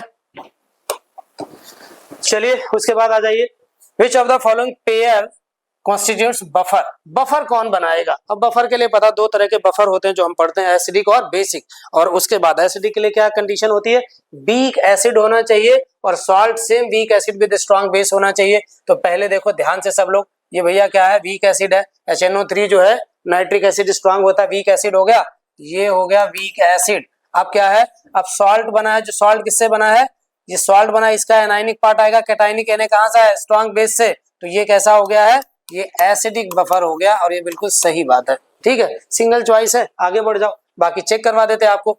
NH स्ट्रॉन्ग एसिड, ये क्या स्ट्रॉन्ग एसिड है, और ये NaCl किससे बना है, NaCl strong acid, strong base से, गलत हो गया, नहीं होगा, ये स्ट्रॉन्ग एसिड हो गया, गलत हो गया, आगे देखना ही नहीं। यहाँ पे स्ट्रॉन्ग एसिड और KCl, ये भी गलत हो गया, ठीक है, पहला सही है। अब आगे देखिए, आगे देखिए, for the reaction H2 plus I2 equal to 2HI, the equilibrium constant Kp for the Kp change में, क्या बहुत सिंपल क्वेश्चन दे दिया। फॉर द रिएक्शन, एक रिएक्शन दी है, the equilibrium constant Kp change with, कह रहा है भैया इक्विलिब्रियम कांस्टेंट, इसके लिए जो Kp है वो किसके साथ चेंज होगा, मतलब क्या बदलने पे वो बदलेगा, ये आपसे पूछ रहा है। तो बहुत सिंपल सी बात है, इक्विलिब्रियम कांस्टेंट केवल किस पे चेंज करता है, किस पे डिपेंड करता है, टेम्परेचर। 100 बार बताया जाता होगा ये आप लोगों को, ठीक है, टेम्परेचर पे डिपेंड करता है एक्सटर्नल में, तो टेम्परेचर पे डिपेंड करेगा, कैटलिस्ट पे नहीं करेगा, टोटल प्रेशर नहीं करेगा, अमाउंट ऑफ इस पे नहीं करेगा। क्लियर है, आगे बढ़े, आगे देखिए क्वेश्चन नंबर 80, कह रहा था correct relation between Kp and Kc in gaseous equilibrium is, gaseous equilibrium Kp और Kc, अरे यार सबको तो आंख बंद करके क्या होता है, Kp बराबर Kc RT की पावर डेल्टा एन, डेल्टा ये लिखते हैं हम लोग, ठीक है। तो क्या है, Kp बराबर Kp है तो गलत हो गया, Kp बराबर Kc RT की पावर डेल्टा एन बिल्कुल सही है, ये पूरा Kc गलत, Kp R ये भी गलत है, सी सही आंसर है, टाइम ही नहीं लगाना इनमें। अगला क्वेश्चन देखिए, थोड़ा कैलकुलेटिव लग रहा है, क्या है पढ़िए, the quantity of PCl5 was heated in a 10 decimeter vessel, decimetre litre एक ही बात है, ठीक है, वेसल है 250 केल्विन, रिएक्शन आपको दे रखी है, at equilibrium vessel contain 0.1 mole PCl5 and 0.2 mole Cl2, the equilibrium constant of the reaction. देखिए बहुत उलझाया गया इस क्वेश्चन में, बिल्कुल उलझना नहीं है, स्टैंडर्ड इंफॉर्मेशन बता रखी थी, जब भी कभी रिएक्टेंट की जो है इनिशियल रिएक्टेंट का इनिशियल अमाउंट ना दिया जाए तो आप 1 मोल मान के स्टार्ट करिए, एकदम रिलैक्स रहिए, कोई टेंशन ही नहीं है आपको इतनी। तो भाई PCl5, और ये कितना कॉमन क्वेश्चन है, पता होना चाहिए, PCl3 इक्वल टू Cl2, कुछ नहीं दिया गया, फिलहाल तो इसकी जरूरत ही नहीं यार कुछ इनिशियल मानने की, इक्विलिब्रियम पे दिया भाई, इक्विलिब्रियम पे इसके कितने मोल, 0.1 मोल दिया गया है, और इसके मोल कितने दे दिए गए Cl2 के 0.2 मोल, अब कुछ नहीं दिया, इसके भी 0.2 ही मानोगे क्योंकि बराबर होता है ये, ठीक है, 0.2 मोल आ जाएंगे। अब हमें कंसंट्रेशन निकालने, तो V है, 10 से क्या करो डिवाइड, 10 लीटर है, 10 से डिवाइड कर दो, अभी बता रहे क्यों कर रहे हैं ऐसा, तो ये आ जाएगा 10 की पावर -2, ये आ जाएगा 2 इंटू 10 की पावर -2, 2 इंटू 10 की पावर -2। अब क्या लगाना है आपको, अब पूछा क्या गया है आपसे, इक्विलिब्रियम कांस्टेंट, क्योंकि हमें वॉल्यूम दिया तो Kc निकालना पड़ेगा, क्या निकालना पड़ेगा, Kc। PCl5 की कंसंट्रेशन कितनी आ गई है पता है इक्विलिब्रियम पे, 2 इंटू 10 की पावर -2, इसकी कंसंट्रेशन 2 इंटू 10 की पावर, बेटा कंसंट्रेशन लिख दी गई है, ठीक है, ये मोलर कंसंट्रेशन तीनों हो गई है। अपान में क्या लिखोगे, ये लिखोगे 10 की पावर -2, एक 10 की पावर -2 से निपटा दीजिए, यहाँ क्या आ जाएगा बच्चों 4 इंटू 10 की पावर -2। अब इस रूप में दिया नहीं आंसर है, कोई बात नहीं है, 0.04 और ये अपना आंसर आ जाएगा। तो पहला आंसर आपका पूरी तरह से सही है। ठीक है, आगे बढ़े। ठीक है, विच of the following is wrongly matched. यहाँ पर ये हाइब्रिडाइजेशन की बातचीत कर रहा है और शेप की बातचीत कर रहा है। तो देखो मेरा एक तरीका होता है, वैलेंसी शेल इलेक्ट्रॉन पेयर का फॉर्मूला होता है V plus M minus C plus A/2। अब यहाँ पे जो V होता है group number of central atom होता है, M होता है number of monovalent atom in surrounding, C होता है total number of positive charge on in over molecule और A होता है नेगेटिव चार्ज। मेरा आपसे सिंपल कहना है, अगर आप मेरे फॉर्मूले से चलते हो तो यहाँ पर NH2 माइनस में आप सेंट्रल एटम पहचानो, और अगर आप सेंट्रल एटम पहचानोगे तो कौन है, नाइट्रोजन। नाइट्रोजन कौन से ग्रुप का एलिमेंट है, फिफ्थ। वो तो ग्रुप एलिमेंट का आपको क्या देखना है, ग्रुप नंबर, तो कितना आ गया 5। अब आप देखो यहाँ पर सेंट्रल एटम के अलावा जो बचेगा वो क्या कहलाएगा, सराउंडिंग एटम। यहाँ पे कौन है, हाइड्रोजन। सिंगल बॉन्ड या डबल बॉन्ड, सिंगल बॉन्ड, क्या कहलाएगा, मोनोवैलेंट। तो जितने भी सराउंडिंग में मोनोवैलेंट एटम है वो M की वैल्यू होगी, तो M कितना आ जाएगा 2। अब इसकी खोपड़ी पे कौन सा चार्ज है, नेगेटिव। नेगेटिव माने एनायन है, एनायन के पहले क्या लिखा है, प्लस। नेगेटिव चार्ज का मतलब इलेक्ट्रॉन का लेना, और अगर इलेक्ट्रॉन को ले रहा है तो यहाँ पे क्या आ जाएगा, +1 डिवाइडेड बाय 2। तो आप बता दो 5 + 3 8 हो गया, डिवाइडेड बाय 2 हो गया 4। हाइब्रिडाइजेशन क्या हो गया, sp3। तो पहला वाला ऑप्शन तो दिखाई दे रहा है कि मुझे क्या दिखाई दे रहा है, sp3 है। क्वेश्चन में दिया हुआ है रॉन्गली मिस्ड। अब बताओ ये जो आपका जो sp3 हाइब्रिडाइज होता है उसका जो शेप होता है वो टेट्राहेड्रल होता है। sp3 हाइब्रिडाइज का शेप कैसा होता है, टेट्राहेड्रल होता है। टेट्राहेड्रल में जो बॉन्ड अगर वैलेंसी शेल इलेक्ट्रॉन पेयर 4 हो और बॉन्ड पेयर अगर आपके 4 हो और लोन पेयर अगर आपके 0 हो तो रेगुलर शेप आता है tetrahedral. Valency shell electron pair 4 हो, बॉन्ड पेयर आपके 3 हो, लोन पेयर 1 हो, तो अगर आपको याद आ रहा हो तो शेप इसका होता था पिरामिडल। फिर अगर वैलेंसी शेल इलेक्ट्रॉन पेयर 4 हो, बॉन्ड पेयर 2, लोन पेयर 2, तो आपका शेप आता था वी शेप। तो आप बताओ यहाँ NH3 लिखा हुआ है, sp और ये NH2 पे क्या लगा है, माइनस। तो V की वैल्यू 5, M की वैल्यू 2, कितना हो गया 7 + 1 8 बाय 2 4। Hybridisation sp3। आप बता दो यहाँ पर जो भी मैं मॉलिक्यूल लेके चल रहा हूँ वो कैसा शेप का, टेट्राहेड्रल। और यहाँ पर आप बता दो पड़ोसी कितने, 2। अगर 2 पड़ोसी हैं तो जितने पड़ोसी होंगे वो बॉन्ड पेयर कहलाएंगे, बाकी बचे लोन पेयर। तो यहाँ पे बॉन्ड पेयर कितने हैं, 2। तो आप बताओ इसकी कितनी टांगे तोड़ दूं, 2 टांगे तोड़ दूं। अगर आपको तरीका समझना है फिर कह रहा हूं, आप सुबह 8 बजे से लेकर के 7 बजे तक क्या आ जाओ, मेरे तरीके सिखा दूंगा। ठीक है, तो आप बताओ यहाँ पे शेप जो बचा वो ये बचा, और ये शेप कैसा है, वी शेप। तो ये वाला हमारा आंसर नहीं होगा। रीजन है कि हमें रॉन्गली मैच्ड करना है। हम I3 माइनस की अगर मैं बातचीत करूं तो ये I हो गया, ये I2 माइनस हो गया। अब आप बताओ मेरे फॉर्मूले के हिसाब से अगर आप देखोगे तो यहाँ पे सेंट्रल एटम का ग्रुप नंबर देखना है, and central atom is minimum number of atom. Iodine के अपन ने अलग कर लिया तो ये सेंट्रल एटम हो गया। सेंट्रल एटम का क्या देखना है, ग्रुप नंबर, तो 7 हो गया। मोनोवैलेंट एटम कौन है, आयोडीन, कितने, 2। +1 करोगे डिवाइडेड बाय 2 करोगे तो कितना हो गया, 7 + 3 10 डिवाइडेड बाय 2 5। हाइब्रिडाइजेशन क्या हो गया, sp3d। और अब बताओ वैलेंसी शेल इलेक्ट्रॉन 5 के केस में हम जो शेप बनाते थे, अगर आपको याद आ रहा है तो अपन ऐसे करके कुछ शेप बनाते थे, ट्रायगोनल, आप बताओ बाई पिरामिडल बनाते थे। अब इसके केस में जो लोन पेयर होता है वो हमेशा कहां जाता है, इक्वेटोरियल एक्सिस में जाता है। और आप बताओ यहाँ पे लोन बॉन्ड पेयर कितने हैं, 2। वैलेंसी शेल इलेक्ट्रॉन पेयर कितने हैं, 5। बॉन्ड पेयर, लोन पेयर कितने हैं, बॉन्ड पेयर कितने हैं, 2। लोन पेयर कितने हैं, 3। तो अब बताओ यहाँ पर कितनी टांगे तोड़ दूं, ये काय में जाता है, इक्वेटोरियल एक्सिस। ये खत्म हो जाएगा, ये खत्म हो जाएगा, ये खत्म हो जाएगा। तो अब बताओ बच्चा शेप यही तो बचेगा, और ये शेप कैसा है, लीनियर। तो ये वाला भी बिल्कुल सही है, इसलिए आंसर नहीं होगा। तीसरे वाले में आओ, I3 प्लस की बातचीत करो तो V की, आप बताओ यहाँ पे फिर ये आ जाएगा, I आ जाएगा, और ये क्या आ जाएगा, I2 प्लस आ जाएगा। अब बताओ V की वैल्यू कितनी आ गई, 7। ग्रुप नंबर क्या है, 7। पड़ोसी कौन है, आयोडीन। M की वैल्यू कितनी आ गई, 2। तो आप बताओ 7 + 2। अब यहाँ पे खोपड़ी पे कैसा चार्ज है, पॉजिटिव। पॉजिटिव का मतलब क्या हुआ, इलेक्ट्रॉन ले रहा है या दे रहा है, दे रहा है मतलब क्या करोगे, ऐड या सब्ट्रैक्ट, क्या कर दोगे, -1 डिवाइडेड बाय 2। तो बता 7 + 2 9 -1 कितना हो गया, 8 8 बाय 2 कितना हो गया, 4। हाइब्रिडाइजेशन क्या हो गया, sp3। अब बता इसका जो हाइब्रिडाइजेशन, ये यहां लिख दे रहा हूं बेटा, इसका जो हाइब्रिडाइजेशन हो गया वो sp3 हो गया, मैं राइट। अब आप बताओ यहाँ पर पड़ोसी कितने, 2। तो बॉन्ड पेयर कितने, 2। लोन पेयर कितने, 2। और आपका शेप कैसा है, टेट्राहेड्रल। और टेट्राहेड्रल में लोन पेयर कितने हैं? 2। अगर 2 लोन पेयर हैं तो आप बता दो, 2 टांगे तोड़ दोगे तो शेप कैसा आ जाएगा? V shape. तो चौथा वाला देखो NO2+ में सेंट्रल एटम कौन है? V। तो अब M की वैल्यू, V की वैल्यू कितनी हो गई? 5। अब ये जो आपकी सराउंडिंग में जो प्रेजेंट है वो कौन है? ऑक्सीजन। ऑक्सीजन कौन से ग्रुप का एलिमेंट है? 6। और जो ऑक्सीजन होता है मोनोवैलेंट होता है या बायवैलेंट होता है? बायवैलेंट होता है। और आप कह रहे हो कि M हमेशा कौन होगा? Monovalent atom. माने अगर सराउंडिंग में hydrogen, fluorine, chlorine, bromine, iodine होगा तभी M की वैल्यू आएगी। अगर सराउंडिंग एटम ऑक्सीजन, तो ऑक्सीजन की M की वैल्यू ऑलवेज 0। सराउंडिंग में अगर ऑक्सीजन एटम प्रेजेंट है तो M हमेशा क्या होगा? 0। तो V की वैल्यू कितनी हो गई? 5। और यहाँ पे आप बता दो, एक बात और दिखाई दे रही है, 5 और कितने इलेक्ट्रॉन है यहाँ पर? आपके क्वेश्चन में आप बता दो कि अपन जो बातचीत कर रहे हैं, तो यहाँ पे आप बताओ NO2+ है तो V की वैल्यू कितनी हो गई? 5। और यहाँ पे कितना आ गया? +1। तो कितना -1 करोगे तो कितना हो गया? 4। 4/2 कितना हो गया? 2। तो हाइब्रिडाइजेशन क्या हो गया? sp। पड़ोसी कितने? 2। तो आप बता दो ये शेप कैसा आ जाएगा? लीनियर। और यहाँ पे I3 है, अब बताओ I3 का शेप कैसा दे रहा है? लीनियर दे रहा है। और हाइब्रिडाइजेशन क्या दे रहा है? sp3। जबकि आयोडीन कितने? 7 और दोनों 1 गए 8। इसका शेप क्या आना चाहिए? V shape. तो आप बता दो ये वाला जो मैं कह रहा था ये आंसर होना चाहिए, फिर ये आंसर होगा आपका।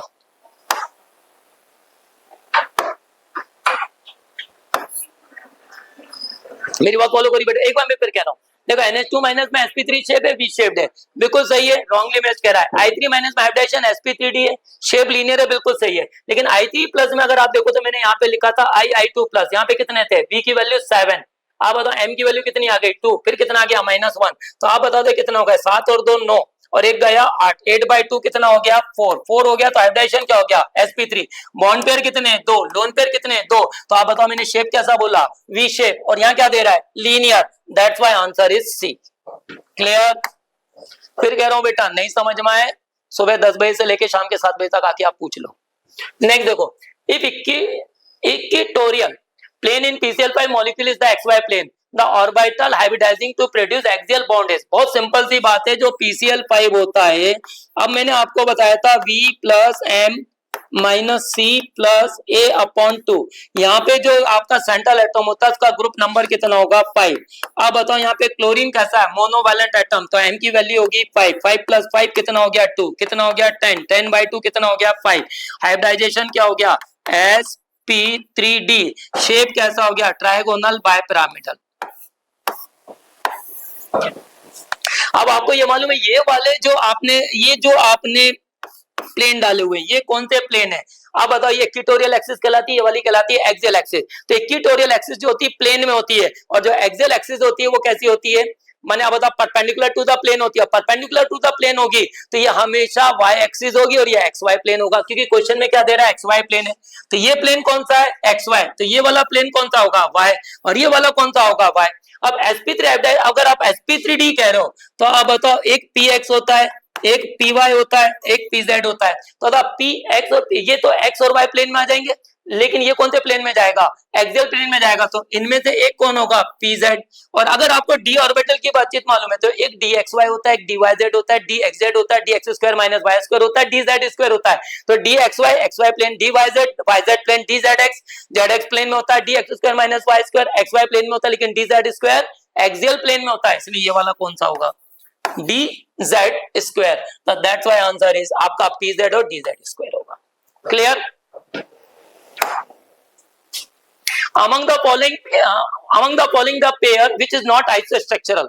isostructural का मतलब होता है शेप सेम होना चाहिए। आइसोस्ट्रक्चरल का मतलब सिंपल सा मतलब होता है शेप। और अब बताओ यहाँ क्या दे रहा है? मॉलिक्यूल। अब मॉलिक्यूल दे रहा है तो हम एक काम करें, वैलेंसी शेल इलेक्ट्रॉन पेयर हमें मालूम है, वैलेंसी शेल इलेक्ट्रॉन पेयर की बेसिस पर हम क्या निकाल सकते हैं? शेप निकाल सकते हैं। अगर शेप सेम आ जाएगा तो आंसर हो जाएगा, और नहीं आएगा, अगर शेप सेम आ रहा है, यहाँ पे पूछ रहा है नॉट, अगर शेप सेम आ रहा है तो आंसर नहीं होगा, और जो डिफरेंट आ रहे होंगे वो हमारा आंसर है। IO3- में सेंट्रल एटम कौन है? आयोडीन। V की वैल्यू कितनी है? 7। अब बताओ पड़ोस में कौन है? ऑक्सीजन। M की वैल्यू कितनी है? 0। +1 करोगे कितना हो गया? 8। 8/2 कितना हो गया? 4। हाइब्रिडेशन क्या हो गया? sp3। पड़ोसी कितने? 3। तो शेप क्या हो गया? पिरामिडल। अब बताओ NH3 में V की वैल्यू 5, M की वैल्यू 3, कितना हो गया 8 divided by 2 4, hybridisation sp3 shape क्या हो गया, पड़ोसी कितने 3, क्या हो गया पिरामिडल। तो बता दोनों के शेप पिरामिडल है, आंसर नहीं होगा। BH4 माइनस में सेंट्रल एटम कौन है, बोरॉन, कितने हो गए 3, हाइड्रोजन के कितने हो गए 4, कितने हो गए 7 और एक लिया तो 8 डिवाइडेड बाय 2 4, हाइड्राइजेशन क्या हो गया sp3, पड़ोसी कितने 4, रेगुलर शेप है टेट्राहेड्रल। NH4 प्लस V की वैल्यू 5, M की वैल्यू 4, 5 प्लस 4 9 प्लस 1 है तो -1 करेंगे, कितने हो गए 8 बाय 2, कितना हो गया 4, हाइड्रोजन क्या हो गया sp3, पड़ोसी कितने 4, शेप टेट्राहेड्रल, ये भी आंसर नहीं होगा। तीसरा वाला देखो V की वैल्यू का सेंट्रल एटम कौन है, फास्फोरस, पड़ोसी कौन है फ्लोरीन, V की वैल्यू 5, M की वैल्यू 6, खोपड़ी पे क्या है माइनस, तो 5 प्लस 6 प्लस 1 कितना हो गया 12, 12 बाय 2 6, हाइड्रोजन क्या हो गया sp3d2 और sp3d2 हो गया तो बता 2 का शेप कैसा होता है लीनियर, 3 का शेप कैसा होता है प्लेनर, 4 का शेप कैसा होता है टेट्राहेड्रल, 5 का शेप कैसा होता है ट्रायगोनल बाइपिरामिडल, 6 का शेप कैसा होता है ऑक्टाहेड्रल या स्क्वायर बाइपिरामिडल। अब यहाँ पे आ जाओ SF6, V की वैल्यू कैसी है 6, F की वैल्यू आप बताओ पड़ोसी कौन है फ्लोरीन, M की वैल्यू कितनी हो गई 6, 6 प्लस 6 कितना हो गया 12 डिवाइडेड बाय कितना हो गया 2, कितना हो गया 6 और 6 अगर वैलेंसी चले इलेक्ट्रॉन पेयर और पड़ोसी भी 6 है तो इसका भी शेप क्या हो गया ऑक्टाहेड्रल, तो ये भी आंसर नहीं होगा। ऐसा ही फॉर्मूला, सेंट्रल एटम कौन है सिलिकॉन, फ्लोरीन, आप बताओ पड़ोसी कौन है fluorine, 4 plus 4 8 by 2 4, hybridisation sp3 shape tetrahedral. आप बताओ SF4 में देखो सेंट्रल एटम कौन है सल्फर है और सल्फर कौन से ग्रुप का एलिमेंट है 6, oxygen sulphur selenium tellurium polonium, तो V की वैल्यू क्या हो गई group number of sulphur is 6 और M की वैल्यू कितनी हो गई 4, तो ये 10 बाय 2 हो गया तो इतना 5 हो गया, हाइब्रिडाइजेशन क्या हो गया sp3d और इसका हाइब्रिडाइजेशन क्या हो गया sp3। अब बताओ जब हाइब्रिडाइजेशन ही डिफरेंट कर दिया तो sp3 हाइब्रिडाइजेशन, पड़ोसी कितने 1, पड़ोसी कितने 1 और 5 है तो आप बताओ शेप कैसे ही होगा। और मैंने अभी थोड़ी देर बोला था 5 के केस में लोन पेयर हमेशा एक्सियल में नहीं जाएंगे, काय में जाएंगे इक्वेटोरियल में जाएंगे, फिर कह रहा हूं 5 के केस में लोन पेयर काय में जाएंगे इक्वेटोरियल में जाएंगे, और मैं कहता हूं लोन पेयर मतलब एक टांग तोड़ दो, ये टांग तोड़ दी, शेप बताओ कैसा दिखाई दे रहा है, ये आप ये आ गया। तो आप एक बताओ ऐसा कुछ देखा है स्ट्रक्चर बचपन में पार्क में लगा रहता था जिसको कहते हैं सीसॉ, तो इसका शेप क्या रहा है सीसॉ, इसका शेप क्या रहा है टेट्राहेड्रल, तो आप बताओ स्ट्रक्चर सेम या different, different, answer is D. Clear. In which of the following bond dissociation energy is the maximum, तो अभी तो बोला था बॉन्ड एनर्जी की बातचीत पीछे तो करी थी साइज को लेकर के, तो इसमें तो सीधे सीधे मालूम है कौन है hydrogen. Which of the following combination of orbital does not form covalent bond? X axis is internuclear axis, यानी वो ये कहना चाहता है कि आपकी जो एक्सिस एक्स है इस पर बॉन्ड बन रहे हैं, तो आप बताओ यहाँ पर ये पी वाई बॉन्ड है तो ये वाई एक्सिस के अलोंग होगा, ये वाला भी वाई एक्सिस के अलोंग होगा, और आप बताओ एक्स एक्सिस ये बनी, तो ये एक्सिस के अलोंग बॉन्ड बना रहा है, किसके अलोंग बना रहा है एक्स एक्सिस के, तो आप बताओ ये कैसी ओवरलैपिंग होगी, लैटरल साइडवाइज ओवरलैपिंग होगी, तो ये कौन सा बॉन्ड बना रहा है पाई बॉन्ड, समझ में आ रहा है। और बोल रहा है अगर ये पाई बॉन्ड बना रहा है तो आप बता दो पाई बॉन्ड बना रहा है तो कोवेलेंट बॉन्ड हो जाएगा डी बाय जेड, दोनों ही ऑर्बिटल है क्या बनाएंगे कोवेलेंट बॉन्ड बनाएंगे, ये भी क्या बनाएगा कोवेलेंट बॉन्ड बनाएगा अलोंग एक्स एक्सिस, और ये वाला जो एग्जांपल है आप बताओ ये क्या बनाएगा आयनिक बॉन्ड बनाएगा, कैसे आप कुछ सोच के देखो, ये कौन सा ऑर्बिटल ले रहा है s और pz ले रहा है, तो विच of the following combination of orbital form does not form covalent bond, this one.